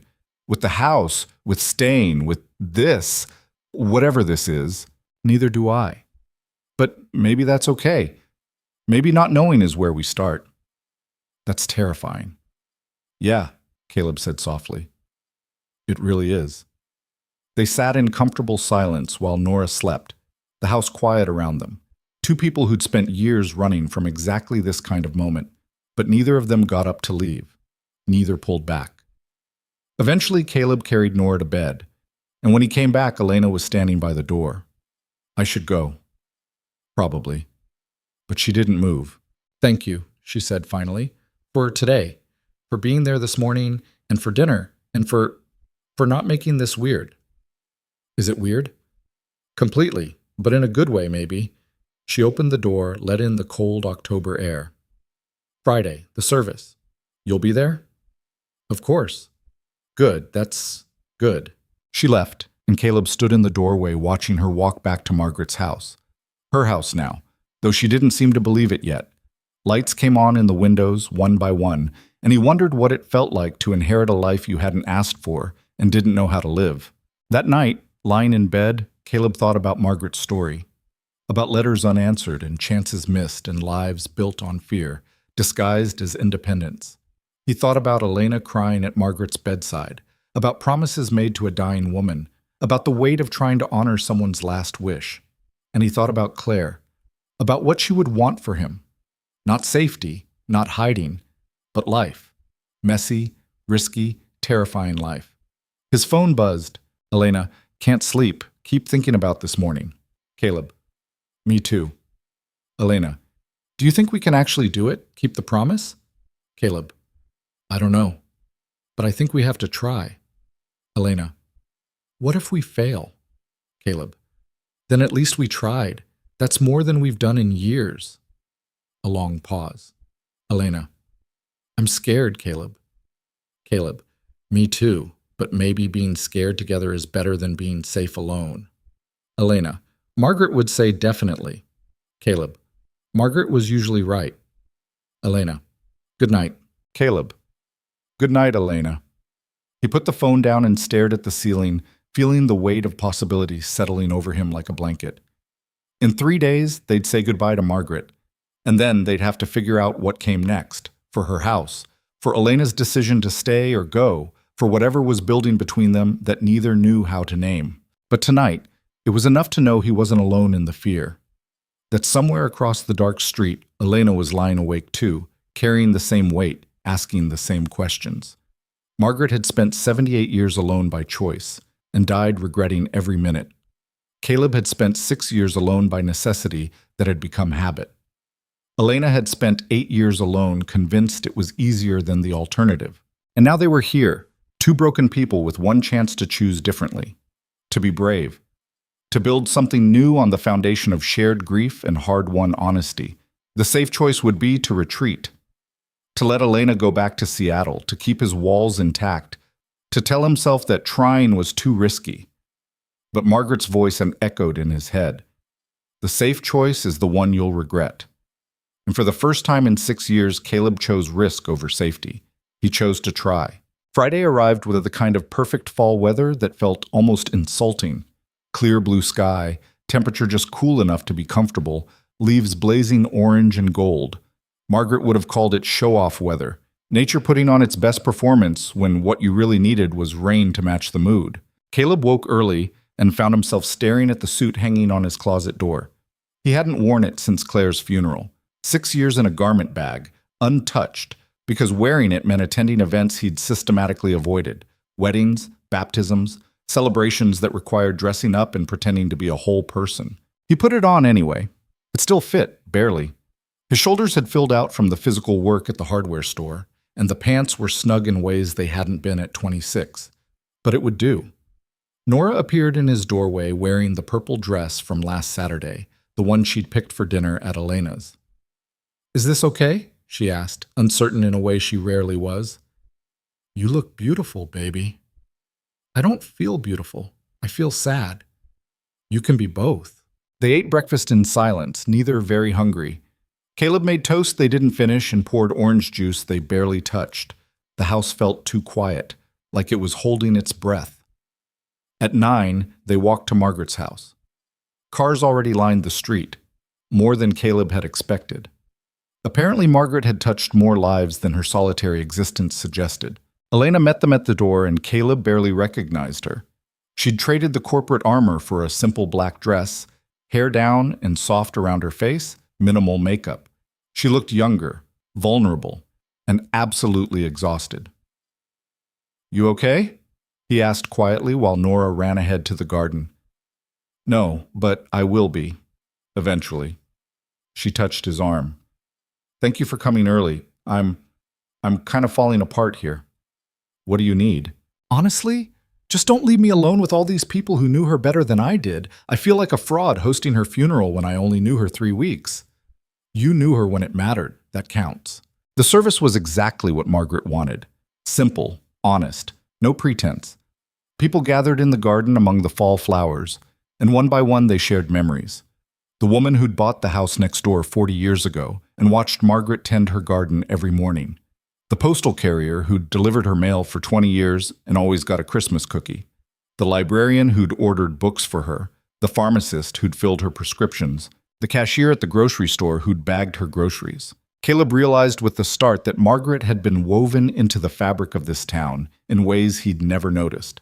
She'd been solitary, yes, but not invisible.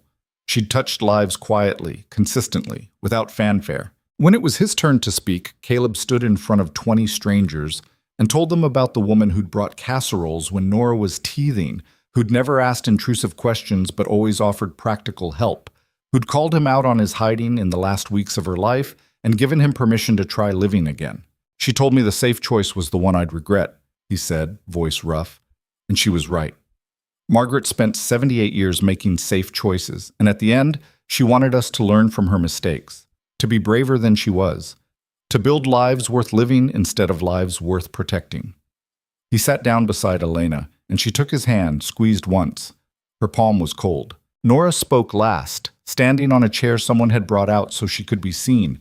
She held up a drawing she'd made, Margaret in her garden, surrounded by flowers and sunshine and a big yellow box with carved flowers on the lid. "Miss Margaret was my friend," Nora said, voice clear and steady. "She was old and sometimes grumpy, but she always had time to listen to my stories. And she taught me that it's okay to be sad when people leave, because being sad means you loved them. So I'm really sad today, but that's okay, because I really loved her." More than one person in that garden wiped their eyes. After the service, people lingered, eating the food the caterer had prepared, sharing more stories, reluctant to leave. Caleb stood with Elena at the edge of the gathering, watching Nora show her drawing to anyone who'd look. "She would have hated this," Elena said. "The attention? Absolutely. But she would have loved that people came, that they remembered." Elena was quiet for a moment.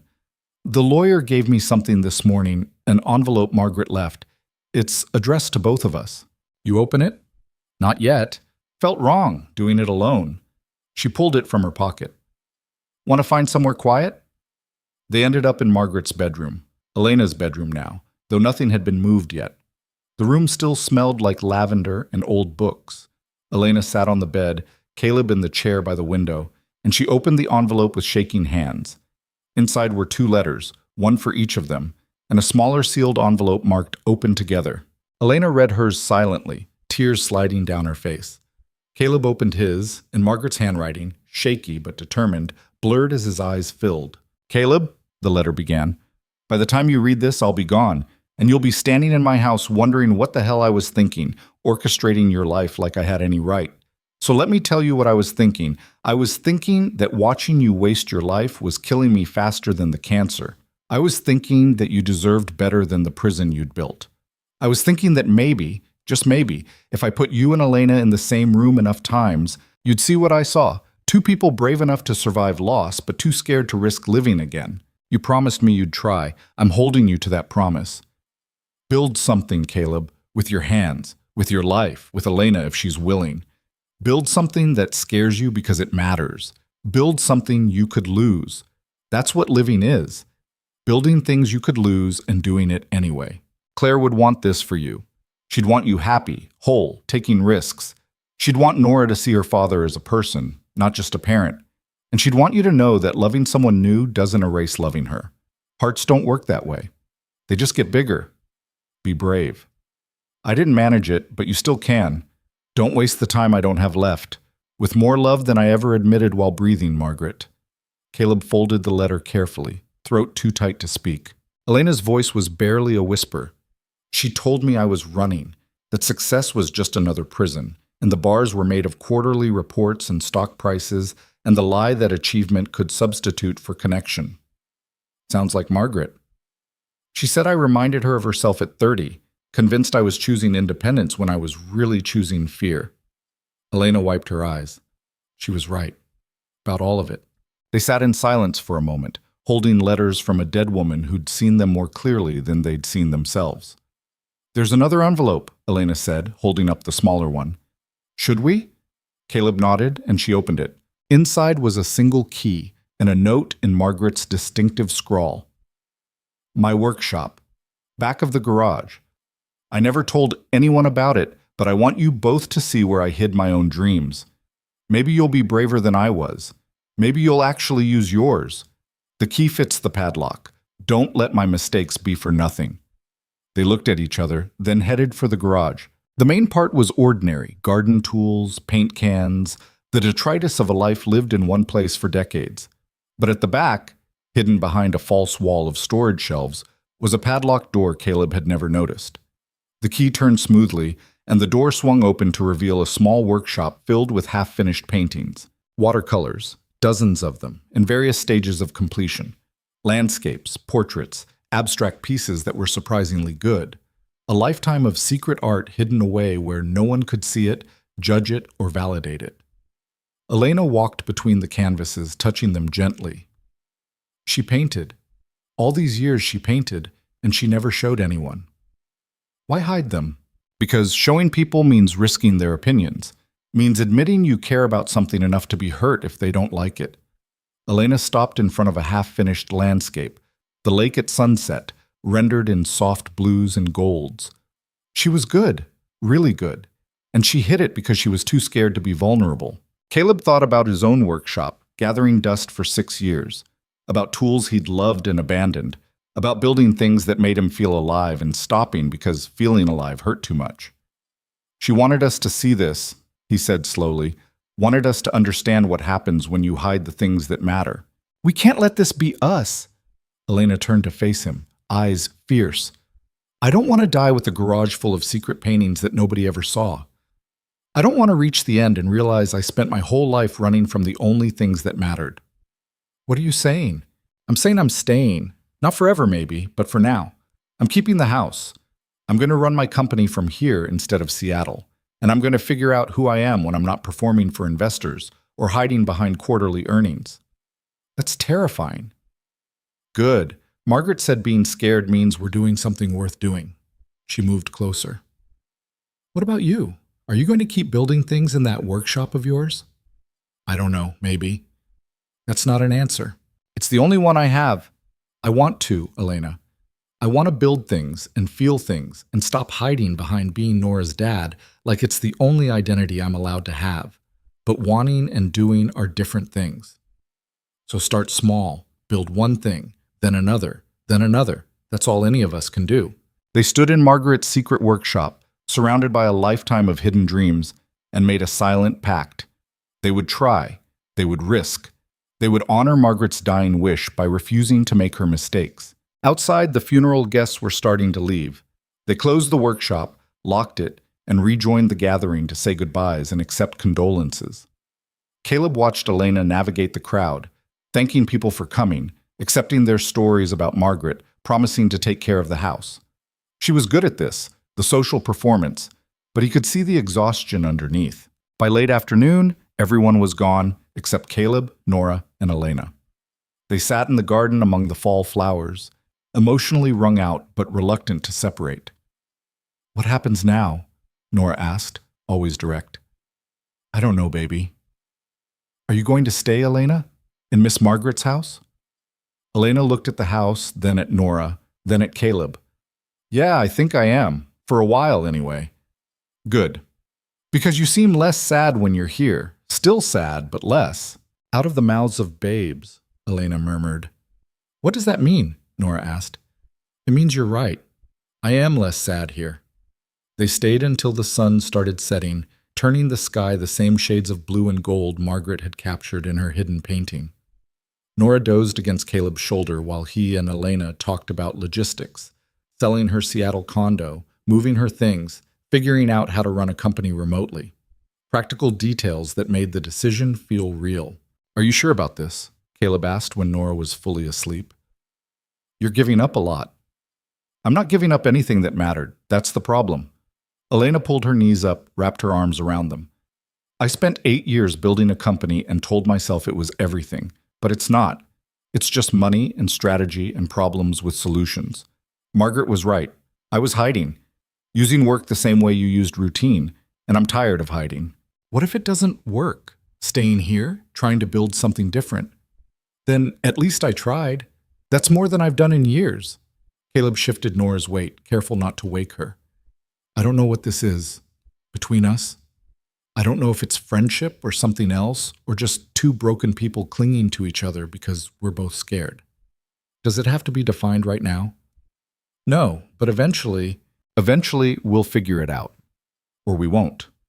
But we'll have tried." Elena met his eyes in the fading light. "I'm not asking for promises, Caleb. I'm just asking for honesty, for us to keep being real with each other and see where it goes." "I can do that." "Good. Because I can't do fake anymore. Can't do performed. Whatever this is, it has to be real or it's not worth doing." They carried Nora home together, Elena walking beside them in the dark. At Caleb's door, she stopped. "Thank you. For today. For being there." "You don't have to keep thanking me." "I know, but I'm going to anyway." She hesitated. "Can I ask you something?" "Always." "When you think about the future now, does it still feel like betrayal? Thinking about being happy again?" Caleb considered the question honestly. "Sometimes. But less than before. Now it feels more like possibility. And that's terrifying in a different way." "Yeah," Elena said softly. "It really is." She left, and Caleb put Nora to bed still in her purple dress because she was too deeply asleep to wake.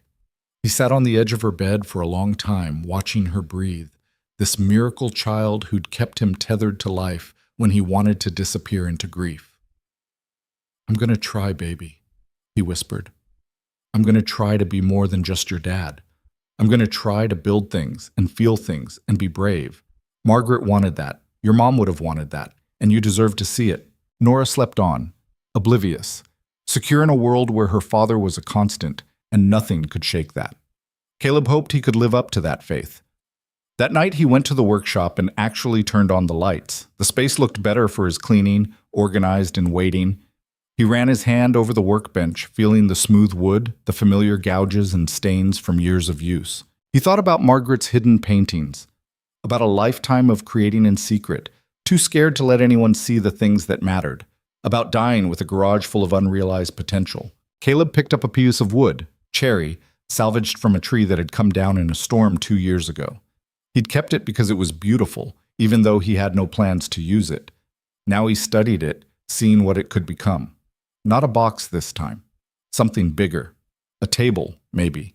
Something for Nora, or for Elena, or for the life he was trying to build. He made the first cut at midnight, the saw's whine breaking the silence. It felt like a declaration, like a promise to a dead woman who'd spent her last breath trying to save 2 people from her mistakes. Over the next week, a pattern emerged. Caleb worked his shifts at the hardware store, picked up Nora from school, made dinner. Normal routine. But the evenings were different now. After Nora went to bed, instead of sitting on the couch staring at nothing, he went to the workshop. An hour, sometimes 2, just working with his hands, remembering what it felt like to create. Elena texted throughout the week, updates on selling her condo, on conference calls with her executive team, on the strange experience of working from a house instead of an office, but also just conversation, random thoughts, observations, the kind of low-stakes communication that built connections slowly. Elena: "Just had a video call with my board and realized I was wearing slippers. Nobody said anything, but I saw them notice." Caleb: "Welcome to working from home." Elena: "It's disorienting. I keep waiting for someone to tell me to get back to the office." Caleb: "You are the office. You can tell yourself to get back to wherever you want. Elena, that's way too much power for someone who ate cereal for dinner 3 nights this week. Caleb, living alone will do that to you. A pause, then, Elena, I don't want to live alone anymore, not like I have been anyway. Does that make sense? Caleb, yeah, it does. Elena, what are you doing right now? Caleb, building a table. You? Elena, watching design mock-ups and pretending I care about UI updates. What kind of table? Caleb, don't know yet. Just seeing what the wood wants to be. Elena, can I come watch? The question surprised him, and his fingers hovered over the keyboard for a long moment. Caleb, it's almost 11. Elena, I know. Is that a no? Caleb, no. Come over. Door's unlocked. She arrived 15 minutes later in sweatpants and an oversized sweater, hair pulled back, face scrubbed clean. This version of Elena, tired and casual and real, was becoming more familiar than the polished CEO who'd knocked on his door 3 weeks ago. Hi, she said from the workshop doorway. Hi. This is weird, right? Showing up at your house at 11 p.m. to watch you work? Completely weird. Good. Just checking. She came inside looking around with open curiosity. This is amazing. When you said workshop, I pictured a corner of the garage with a few tools. This is a hole. You could build anything here. That was the idea, before I stopped building. What changed? Why start again now? Caleb ran his hand over the cherry wood, feeling the grain. Margaret, mostly. And you. And Nora asking when I'd last done something just because I wanted to, and realizing that hiding from grief meant hiding from everything else too. Elena picked up a chisel, tested the weight of it. Can you teach me? To build? To make something. I told you I used to paint, but I stopped. And seeing Margaret's hidden workshop, I don't want to be that person, the one who creates in secret and never shows anyone. You want to learn woodworking? I want to learn anything that involves making instead of managing. Everything I do is abstract, spreadsheets and projections and strategies. I want to make something I can touch. So Caleb taught her. Started with the basics, how to read the grain, how to hold tools, how to make a cut that wouldn't split the wood. Elena was clumsy at first, approaching it like a business problem that could be solved with logic. But slowly, she relaxed into it, stopped overthinking, let her hands learn. They worked side by side until past midnight, not talking much, just the comfortable silence of shared focus. When Elena finally made a clean cut on her own, she looked at Caleb with such pure joy that something shifted in his chest. I did it, she said unnecessarily. You did. It's just one cut. It's nothing. It's not nothing. It's a start. She looked at the piece of wood in her hands, at the clean line she'd made, and smiled. Really smiled, the kind that reached her eyes and erased years of accumulated weariness. Thank you, she said softly. For this. For letting me, she gestured helplessly. For not making it weird that I showed up at your workshop at 11 p.m. on a random Thursday. You can show up whenever you want. Door's always unlocked. That's a dangerous offer. I might actually take you up on it. Good. They stood there in the sawdust and wood shavings, 2 people learning how to be vulnerable, and something passed between them. Not a kiss, not a declaration, just recognition, just the acknowledgement that whatever this was, it mattered. I should go, Elena said, not moving. Probably. Nora has school tomorrow. You need sleep. I do. Still neither moved. Finally, Elena laughed. Why is leaving so hard? Because this feels good. Being here, making things, not hiding, and good things feel dangerous when you've spent years avoiding them. Margaret would tell us to stop overthinking and just feel. Margaret would absolutely say that. Elena set down the wood she'd been holding. Good night, Caleb. Good night, Elena. This time she actually left, and Caleb stood in the workshop feeling like he'd crossed some invisible line. They were building something, the 2 of them. Not just furniture or healing, but connection. Real connection. The kind Margaret had warned them about. The kind that could hurt if it broke. But for the first time in 6 years, the possibility of hurt didn't make him want to run. The following Saturday, Elena invited them to dinner at her place. officially her place now, though she was still calling it Margaret's house, unable to claim ownership of a life she'd inherited rather than chosen. Nora was excited in a way that made Caleb nervous.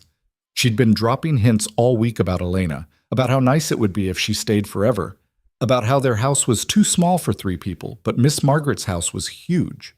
"We're just friends," Caleb reminded her on the walk over. "I know, Dad. You keep saying that." "I mean it." "Okay." But her tone suggested she didn't believe him at all. Elena answered the door looking more relaxed than Caleb had ever seen her. Jeans and a t-shirt, bare feet, hair loose. The house smelled like something burning. "Please tell me you didn't try to cook again," Caleb said. "I ordered pizza. I know my limits." She let them in, and Caleb noticed small changes. A laptop on the kitchen table, papers spread across the counter, Elena's shoes by the door. Signs of habitation, of someone trying to make a space feel like home. They ate pizza in this garden, despite the cold, bundled in blankets, watching the last of the fall flowers fade. Nora talked non-stop, and Elena listened with the patience of someone genuinely interested, asking questions, laughing at the right moments. After dinner, Nora asked to see Margaret's workshop again. "The one with the paintings?" she clarified. "That's the one," Elena said. They showed her, and Nora moved through the space with reverence, studying each painting carefully. "These are really good," she said finally. "Why didn't Miss Margaret show people?" "Because she was scared," Elena said honestly. "Scared people wouldn't like them, scared of being vulnerable." "That's silly. These are beautiful. People would have loved them." "You're right, but sometimes being scared makes us do silly things." Nora considered this with her usual gravity. "Are you scared, Elena?" "Very scared." "Of what?" "Of trying to build a new life here and having it not work out. Of letting people get close and losing them. Of being happy and having it taken away." "Dad's scared too," Nora offered helpfully. "He doesn't say it, but I can tell." "Hey," Caleb protested, "I'm right here." "I know, but you are scared. You get this look when you think about Miss Margaret, or when Elena texts you, or when you're in your workshop. Like you want something, but you're afraid to want it. Out of the mouths of children." Again. Elena looked at him, eyebrows raised. "Is that true?" "Apparently I'm very transparent." "Only to people who pay attention," Nora said. "Most grown-ups don't notice anything."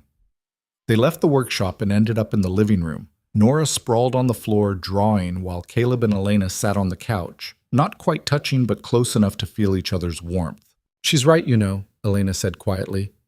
"About you being scared. I can see it too." "So can I. About you." "What are we doing, Caleb? We keep dancing around this thing between us, but we never actually address it." "What do you want to address?" "I don't know. That's the problem. I don't know if this is friendship or something more. I don't know if we're helping each other heal or using each other as crutches. I don't know if what we're building is real or just two lonely people pretending." Caleb was quiet for a long moment, watching Nora draw, thinking about Claire and Margaret and 6 years of carefully controlled grief. "I think it's real," he said finally. "I think we're both scared and broken and have no idea what we're doing, but I think it's real anyway." "How do you know?" "Because fake doesn't feel like this. Fake doesn't make me want to build things again or stay up until midnight teaching you how to use a chisel. Fake doesn't make me think about the future without feeling like I'm betraying my past." Elena's eyes filled. "I'm falling for you, I think.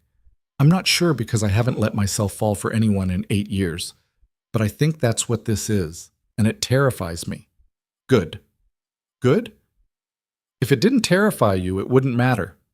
Margaret said being scared means you're doing something worth doing." Margaret said a lot of things. She was right about most of them. They sat in silence for a moment, the admission hanging between them. Falling. The word carried weight, implied trajectory, suggested an outcome neither could control. "I'm not ready for this to be defined," Elena said carefully. "I need time to figure out who I am outside of work, outside of running. I need to know I'm choosing this, us, for the right reasons, not just because I'm lonely or grieving or scared of dying like Margaret." "Okay? Just okay?" "I'm not ready either. I spent 6 years convincing myself I'd never feel this way again, and now I am, and it's overwhelming. So yeah, let's take time. Let's keep being honest and building things and figuring out who we are when we're not hiding. And if it doesn't work, then at least we tried. That's the promise we made, remember? Elena leaned her head on his shoulder and Caleb led her, and Nora looked up from her drawing with a smile that suggested she knew exactly what was happening and approved completely. They stayed like that until Nora yawned and Caleb said it was time to go home, and Elena walked them to the door with reluctance. Same time next week? She asked. We could do sooner than a week. Yeah. Yeah, Nora has a school play Wednesday night. You should come. I'd like that. And you could come to the workshop any time. I meant what I said. Doors unlocked. You're giving me permission to show up unannounced whenever I want? I'm saying I like having you there, so yeah. Show up. Elena smiled, and Caleb felt that shift in his chest again, that crack letting light into places that had been dark for 6 years. Walking home, Nora slipped her hand into his. I like her, Dad. Me too, baby. Are you going to marry her? The question shouldn't have surprised him, but it did. It's way too early for that conversation. But maybe someday? Maybe? I don't know. We're figuring things out. Okay, but I think you should. Marry her, I mean. She makes you smile the way you used to, in pictures with Mom. Caleb stopped walking, knelt down to Nora's level. Does it bother you? Me spending time with Elena? Why would it bother me? Because of your mom, because it might feel like I'm replacing her. Nora's face scrunched up in thought. You can't replace Mom. She's Mom. But that doesn't mean you have to be alone forever. That's silly. When did you get so wise? I keep telling you, I've always been wise. You just finally started listening. They finished the walk home, and Caleb tucked Nora into bed, and she asked if Elena would really come to her play. She said she would. Good. I want her to see me be the narrator. It's an important part. The most important part. I know, Nora yawned. Dad? Yeah, baby? I'm glad you're not sad all the time anymore. The words hit him square in the chest. Was I sad all the time before? Not all the time, but a lot. Like you were far away even when you were right here. She reached for his hand. But now you're closer. Like you came back. Caleb squeezed her hand, throat tight. I'm trying, Nora. I'm really trying. I know. That's enough. He sat with her until she fell asleep, then went to his own room and pulled out the box from the top of his closet. Claire's pictures. But this time, looking at them didn't feel like drowning. It felt like remembering something precious without being destroyed by its loss. He texted Elena without thinking too hard about it. Caleb. Nora asked if I was going to marry you. Elena. Oh my God, what did you say? Caleb. That it's too early for that conversation. Elena. Diplomatic. Caleb. She said you make me smile the way I used to, in pictures with Claire. A long pause. Elena. Is that okay? That I make you smile like that? Caleb. Yeah, I think it is. Elena. I'm scared, Caleb. Caleb. Me too, but I'm doing it anyway. Elena. Doing what? Caleb. Falling. Another pause, longer this time. Elena. Yeah, me too. Caleb put the phone down and sat in the dark, feeling the weight of the admission. Falling. No safety net, no guarantee, just two people choosing risk over safety because a dying woman had shown them what a life without risk looked like. Margaret would have been proud. Claire would have told him it was about time. And Nora. Nora would just be happy that her dad was finally actually living again. That was enough. For now, it was more than enough. Wednesday's school play was chaos in the best possible way. Parents crammed into a gymnasium that smelled like floor wax and industrial disinfectant, folding chairs squeaking every time someone shifted weight, the unmistakable buzz of elementary school excitement vibrating through the air. Caleb saved a seat for Elena, which earned him curious looks from other parents who'd known him as the solitary single dad for 6 years. He ignored them, checking his phone every 30 seconds, like a teenager waiting for a text. She arrived 10 minutes before curtain, slightly breathless, wearing slacks and a blouse that suggested she'd come straight from a video call. Sorry, conference ran late. Did I miss anything? Just 20 minutes of kids fidgeting behind a curtain. Caleb gestured to the saved seat. You made it. That's what matters. Elena sat, and her presence felt significant in a way that had nothing to do with the play. This was a parent thing, a normal weeknight school event, the kind of ordinary moment Caleb had been navigating alone for 6 years. Having someone beside him, choosing to be beside him, felt monumental. The lights dimmed and Nora appeared on stage in an outfit she'd picked herself, holding a microphone with the confidence of someone about to deliver the State of the Union. She spotted them in the crowd, and her whole face lit up. "Once upon a time," Nora began, her voice clear and steady, "there was a kingdom where everyone forgot how to be brave." The story was simple, a fairy tale about fear and courage and choosing to try even when failure was possible. The other kids acted it out while Nora narrated, and Caleb found himself getting choked up not at the story itself, but at his daughter's poise, her joy, the way she commanded the room without apology. Beside him, Elena reached over and took his hand. The gesture was casual, natural, like they'd been doing this for years instead of weeks. Caleb laced his fingers through hers and didn't let go. When the play ended, Nora ran to them immediately, ignoring the cookies and juice boxes set up in the back. "Did you see? Did you like it?" "You were perfect," Elena said, and meant it. "The best narrator they've ever had," Caleb added. Nora beamed, then noticed their hands still joined. She didn't comment, just smiled in a way that suggested she'd noticed everything and approved completely. They stayed for cookies, making small talk with other parents who kept looking at Elena like they were trying to place her. Caleb didn't explain, didn't feel the need to justify or define. She was here. That was enough. Driving home, Nora in the back seat chattering about the play's behind-the-scenes drama, Elena in the passenger seat looking more relaxed than Caleb had ever seen her, he felt something settle in his chest. This ordinary Wednesday night, this mundane school event, this casual domesticity, this was what he'd been missing. Not grand gestures or perfect moments, but the small accumulated weight of shared life. At home, Nora went straight to bed, exhausted from performance adrenaline. Elena lingered by the door, coat on, but not leaving. "Thank you for inviting me," she said. It was really special. It was an elementary school play. It was your life, and you let me be part of it. That's not small, Caleb." They stood in the doorway, the November cold seeping in, neither quite ready to end the evening. "You want to come to the workshop?" Caleb asked. "I'm not building anything specific, but yes, absolutely yes." They ended up working side by side on separate projects, Caleb on his table, Elena practicing cuts on scrap wood. The radio played soft in the background, some classic rock station that filled the silence without demanding attention. "I talked to my board today," Elena said after a while. "Told them I'm staying here permanently, running things remotely." Caleb's hands stilled on the wood. "What did they say?" "They think I'm having a breakdown. Suggested I take a sabbatical, see a therapist, consider my mental health." She laughed, but it was edged. "They can't comprehend choosing a small town over Seattle, choosing a slower life over constant expansion." "Are you? Having a breakdown?" "Maybe. Or maybe I'm finally breaking out of something I should have left years ago." She set down her tools. "I've been running for 8 years, Caleb, building a company because it was easier than building a relationship, chasing success because achievement had metrics and love didn't, and I'm done. I'm tired of performing. What do you want instead?" "This workshop at midnight with someone who doesn't need me to be anything except honest. Dinner with a 6-year-old who asks hard questions and accepts simple answers. A life that fits in a house instead of airports and hotel rooms." She met his eyes. "You.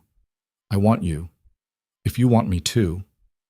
The admission hung in the sawdust-filled air, raw and undefended. Caleb set down the piece of wood he'd been sanding. "I'm terrified. Of wanting this. Of having it and losing it. Of being happy and having it ripped away like it was with Claire." "I know. But I want it anyway. Want you. Want this. Whatever this is. Want to figure it out together. Even though it's scary? Especially because it's scary. Margaret was right. If it doesn't scare you, it doesn't matter." Elena crossed the workshop and kissed him. It was tentative, testing, a question as much as a declaration.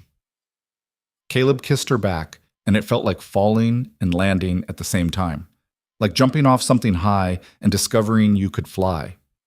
When they pulled apart, Elena was crying. Sorry, I'm not.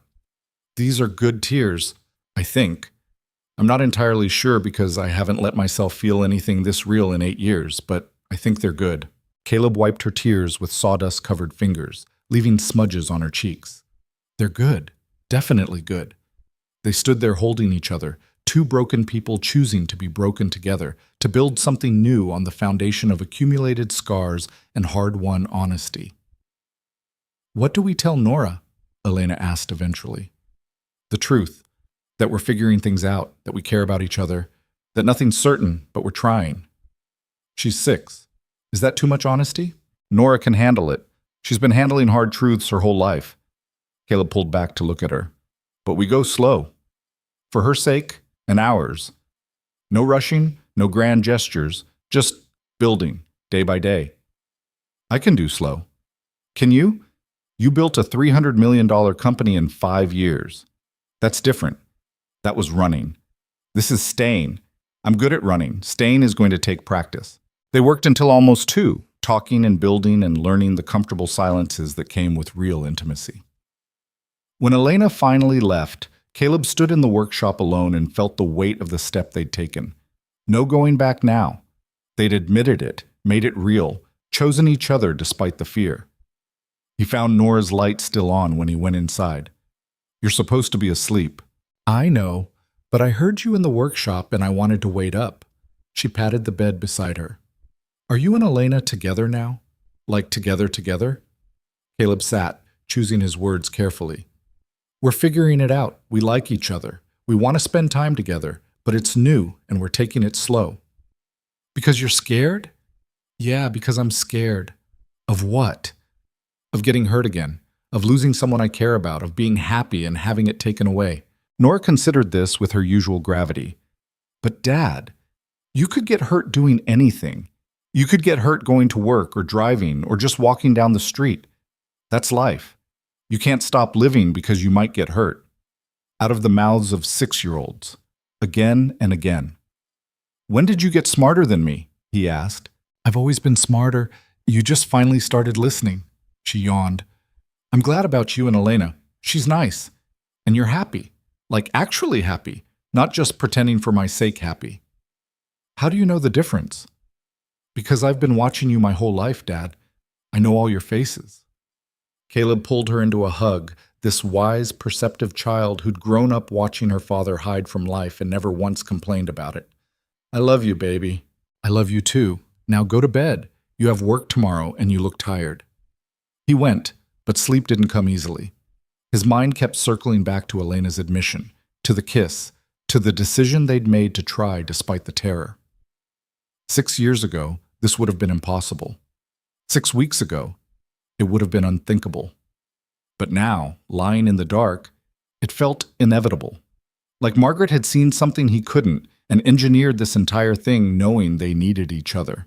The next morning, Nora asked if Elena could come to dinner again. We just had dinner with her Saturday. So, I like her and you like her, so we should have dinner with her more.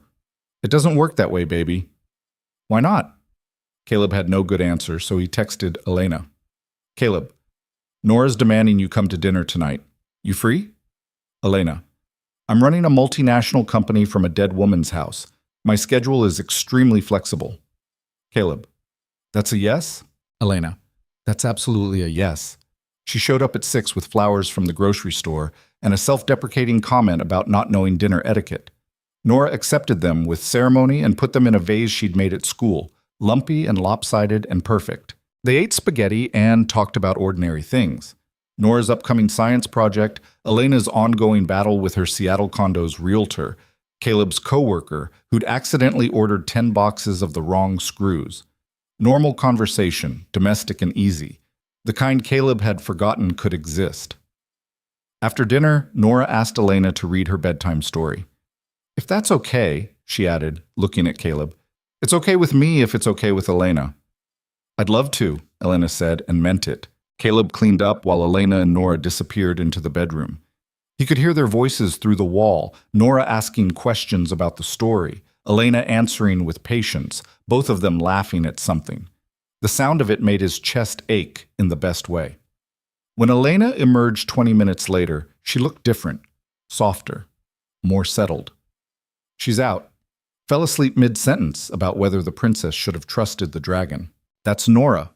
Falls asleep arguing about narrative choices. They ended up on the couch, not the workshop, just sitting together in the quiet house.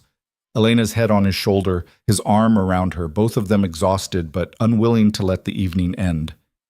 I could get used to this, Elena said quietly. Dinner and bedtime stories? Normal. I could get used to normal, to having a routine that doesn't involve airports and hotels, to caring about someone's science project instead of quarterly projections. It's not always this easy. Some nights Nora has nightmares. Some nights I'm too tired to cook and we eat cereal. Some nights... He stopped. Some nights you remember Claire and it hurts? Yeah. That's okay. You're allowed to hurt and be happy at the same time. They're not mutually exclusive. Caleb was quiet for a moment. I think about her less now, Claire, and that makes me feel guilty, like I'm forgetting her. You're not forgetting, you're just making room for more. Hearts don't work like hard drives. Adding new stuff doesn't delete the old. Margaret said something similar in her letter. Margaret was smart, stubborn and meddling, but smart. They sat in comfortable silence until Elena's phone buzzed. She checked it, grimaced. My CFO wants to schedule a call about Q4 projections. You have to go? No, I'm choosing to stay. She turned off her phone completely. The company will survive without me for one evening. They've survived without me for weeks now. Turns out I'm not as essential as I thought I was. How does that feel? Liberating, terrifying, both. She settled back against him. I spent 8 years making myself essential because it felt like power.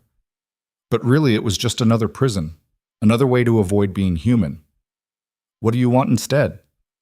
To matter to a few people completely instead of a lot of people superficially. To build something that can't be measured in stock prices or market share. To wake up and have somewhere to be that isn't a duty, it's a choice. That's a big shift. I'm learning from the best. You spent 6 years in one kind of prison. Now you're breaking out. I'm just following your lead. Caleb thought about that. About the workshop gathering dust. About routines that had become shackles. About the moment he'd decided to try living again. It hadn't been one moment, really. It had been accumulated moments. Margaret's confrontation, Elena's arrival, Nora's questions, the finished crib, the first cut of wood. 1,000 small choices that added up to one big one. Elena left around 11, reluctant but acknowledging they both needed sleep. At the door, she kissed him again, and it felt less like falling this time and more like landing. Like they'd jumped off the cliff and discovered solid ground. Tomorrow? She asked. Tomorrow. Over the next few weeks, a rhythm developed. Elena came to dinner 3, sometimes 4 nights a week. She and Nora developed their own relationship, reading together, working on art projects, having conversations about big questions that Nora loved and Caleb sometimes couldn't handle. She came to the workshop most nights, learning woodworking slowly, building small things, a frame, a box, a shelf for her new house, because it was her house now. She'd stopped calling it Margaret's place and started making it her own. Moved her things from Seattle, set up a proper office, planted bulbs in the garden for spring. Signs of permanence, of staying. December came with the first real snow, blanketing the lake town in white that made everything look clean and possible. Nora made them build a snowman in Margaret's, Elena's, front yard, and they complied. The 3 of them working together until their fingers were numb and the snowman looked more drunk than dignified. Inside, warming up with hot chocolate Caleb had made, Nora asked the question he'd been dreading. Is Elena going to move in with us? The question came from nowhere, casual as asking about dinner plans. Elena choked on her hot chocolate. Caleb bought time by wiping up the spill. That's a big question, baby. But are you? You're here all the time anyway. Elena looked at Caleb, eyebrows raised, clearly leaving this one to him. Elena has her own house, Caleb said carefully.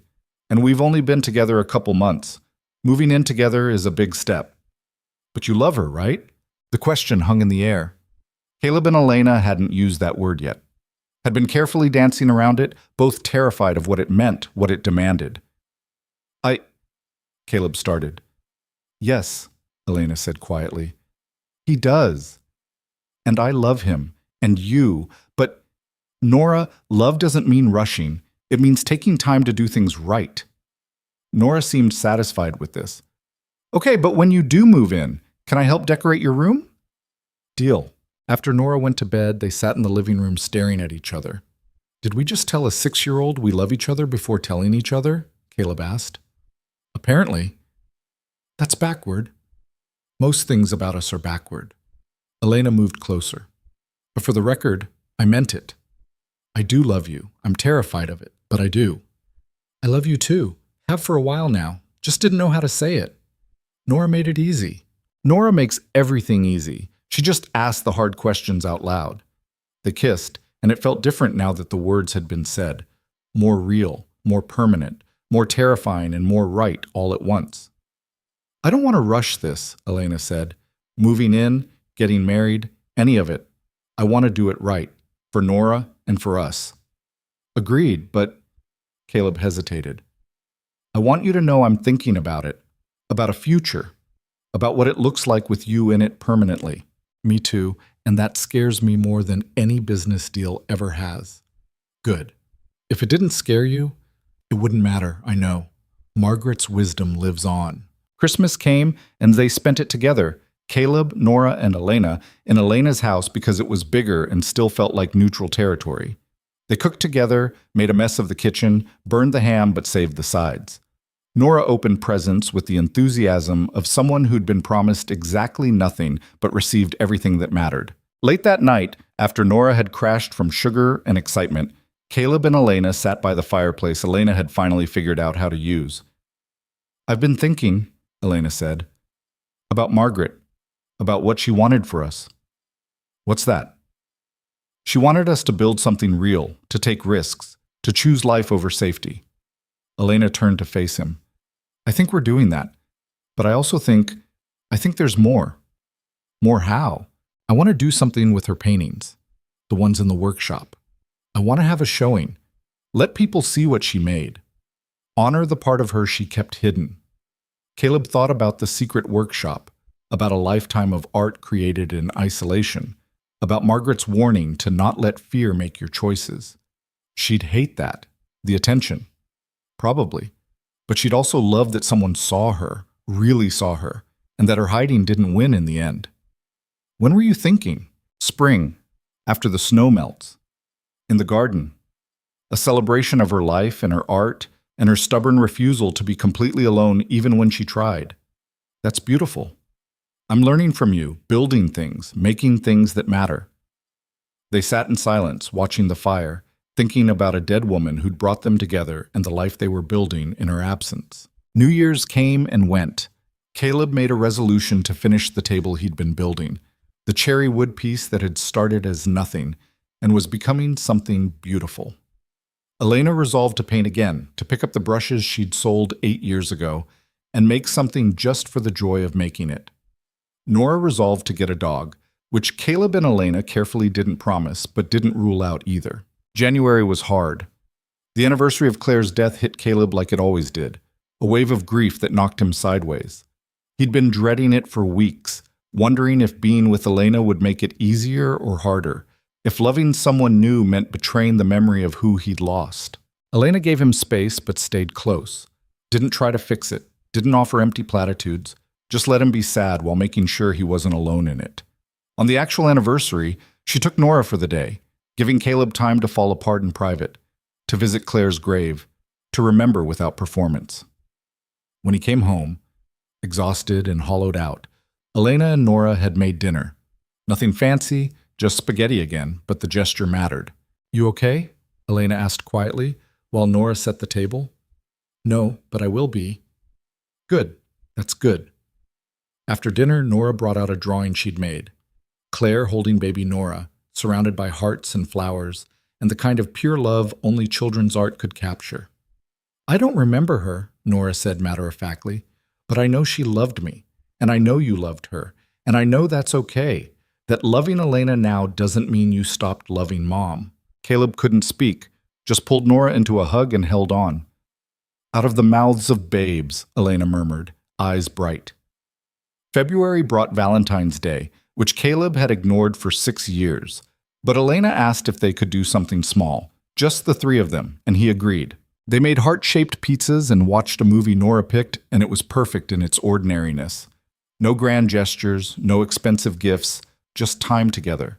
Just choosing each other again and again in the accumulated moments that built a life. After Nora went to bed, Caleb gave Elena a small box. It's not, I didn't go overboard or anything. Inside was a wooden pendant he'd carved and sanded and polished for hours. Simple, clean lines, a piece of cherry wood from the table he was still building, shaped like a heart but not obviously so. Abstract enough to be art, personal enough to matter. Elena's eyes filled. You made this? Yeah. Wanted you to have something from the workshop, something that mattered. She put it on immediately, and Caleb fastened the clasp, his hands shaking slightly. I love it. I love you. She turned to face him. I'm not going anywhere, Caleb. I need you to know that. I'm staying, building a life here, with you and Nora, for real. I know. Do you? Because sometimes I see you waiting for the other shoe to drop, waiting for me to leave or change my mind or decide Seattle was better. Old habits. 6 years of expecting loss makes you wary. I get it, but I'm not Claire. I'm not going to die in a car accident, and I'm not Daniel. I'm not going to leave because things get hard. I'm staying, and you need to believe that. I'm trying. Try harder, because I'm all in, Caleb, completely, and I need you to be all in too. He kissed her instead of answering, and the kiss said what words couldn't, that he was trying, that he was terrified, that he was choosing her anyway, that all in meant risking everything, and he was finally ready to take that risk. March came with the first signs of spring. Margaret's bulbs started pushing through the snow, crocuses and daffodils, the ones she'd planted years ago and the ones Elena had added. New growth on old foundations. The table was done. Caleb finished it on a Tuesday night, running his hands over the smooth surface, admiring the grain, the joints, the way it had become exactly what he'd envisioned when he made that first cut months ago. He called Elena and Nora to the workshop to see. It's beautiful, Elena breathed. It's perfect, Nora declared. What's it for? For us. For the three of us. For the family we're building. The word hung in the air. Family. Not the family he'd lost, but the family he was choosing. Elena and Nora and him. Broken pieces building something whole. Elena started crying. What are you saying? Caleb knelt down, ridiculous in sawdust and flannel, and pulled out a ring he'd been carrying for 2 weeks, terrified to use. I'm saying I want this. All of it. I want you to move in, want to combine our lives, want to make this official. I want Nora to have a family again, and I want you to be part of it. His voice broke. I want to stop being scared and start being brave, the way Margaret told us to be. Yes, Elena said before he could finish. Yes, absolutely yes. Nora cheered, jumping up and down, shouting about finally getting to decorate Elena's room, and also could they please get a dog now. They laughed and cried and held each other in the workshop where it had all started, where Caleb had taken the first tentative steps toward building again. I'm terrified, Elena admitted, looking at the ring on her finger. Me too, but we're doing it anyway. Margaret would be proud. Margaret would say it's about damn time. April brought the art show. They set it up in Elena's garden. Margaret's paintings displayed on easels among the spring flowers. People from town gathering to see what their solitary neighbor had kept hidden. The turnout was bigger than expected. Apparently everyone had stories about Margaret, had been touched by her quiet presence, had wondered what went on behind her closed doors. Caleb stood with Elena and Nora and watched people discover Margaret's secret talent, her hidden passion, the life she'd lived in private. Some paintings sold, others they'd keep, but all of them were seen, which felt like honoring her final wish. She'd hate this, Elena said, echoing Caleb's earlier words. But she'd love it too. Being seen. Finally being seen. That night, after everyone left and the garden was quiet again, they sat among the paintings and the flowers and talked about the future. Elena was selling her company. Not all of it, but enough to step back, to focus on other things. She wanted to teach business to women starting out, wanted to paint, wanted time to build a life instead of a resume. Caleb was thinking about leaving the hardware store, about taking commissions for custom furniture, about turning the workshop into an actual business instead of just a hobby. Nora wanted a dog and a little brother or sister in that order. They didn't promise her either, but they didn't rule them out. May came, and with it, a small wedding. Just them and a handful of friends in the garden where Margaret had been celebrated. Nora was the flower girl and cried happy tears through the whole ceremony. Caleb cried too, no longer ashamed of feeling things in public, of admitting that happiness and grief could coexist. Elena's vows were simple. I promise to stay, to choose this, choose you, choose us every single day, to be brave when it's easier to run, to build a life worth living instead of a life worth protecting. Caleb's were simpler. I promise to live, really live, the way Margaret wanted, the way Claire would want, the way Nora deserves to see. I promise to love you completely, without holding back even though it terrifies me. I promise to choose risk over safety, because you're worth the risk. They kissed, and the small gathering cheered, and Nora shouted, "Finally!" loud enough to make everyone laugh. That night, after Nora was asleep in her new room in their combined household, Caleb and Elena sat on the porch overlooking the lake. The same porch where it had all started, where a dying woman had sent a stranger to confront a man hiding from life. "You think Margaret knew?" Elena asked. "That this would happen?" "Probably. She was annoyingly perceptive." "I miss her." "Me too." They sat in silence, watching the water reflect the stars, thinking about all the ways life had shifted in 7 months, how grief had forced them to be honest, how honesty had forced them to be brave, how being brave had led them here. "I'm happy," Elena said, like she was testing the words. Actually, genuinely happy. Not performing happy or achieving happy, just happy. "Me too." "That's terrifying." "It is, but we're doing it anyway." Nora appeared in the doorway, clutching her rabbit, hair wild from sleep. "I had a bad dream." "Come here, baby," Caleb said, making room. She climbed between them, and Elena wrapped her in a blanket, and they sat there together, this family built from loss and choice and stubborn refusal to give up. Not perfect, not smooth, but real. Completely, messily, beautifully real. "Tell me about the dream," Elena said softly. "I dreamed everyone left, that I was alone again." "That's not going to happen," Caleb promised. "We're here, we're staying." "But how do you know? Mom left, Miss Margaret left, people always leave." Elena and Caleb exchanged glances over her head. "You're right," Elena said honestly. "People do leave sometimes, but not always.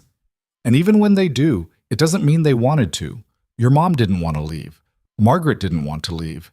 They just ran out of time." "So you could run out of time too?" "Maybe. Someday. But not today.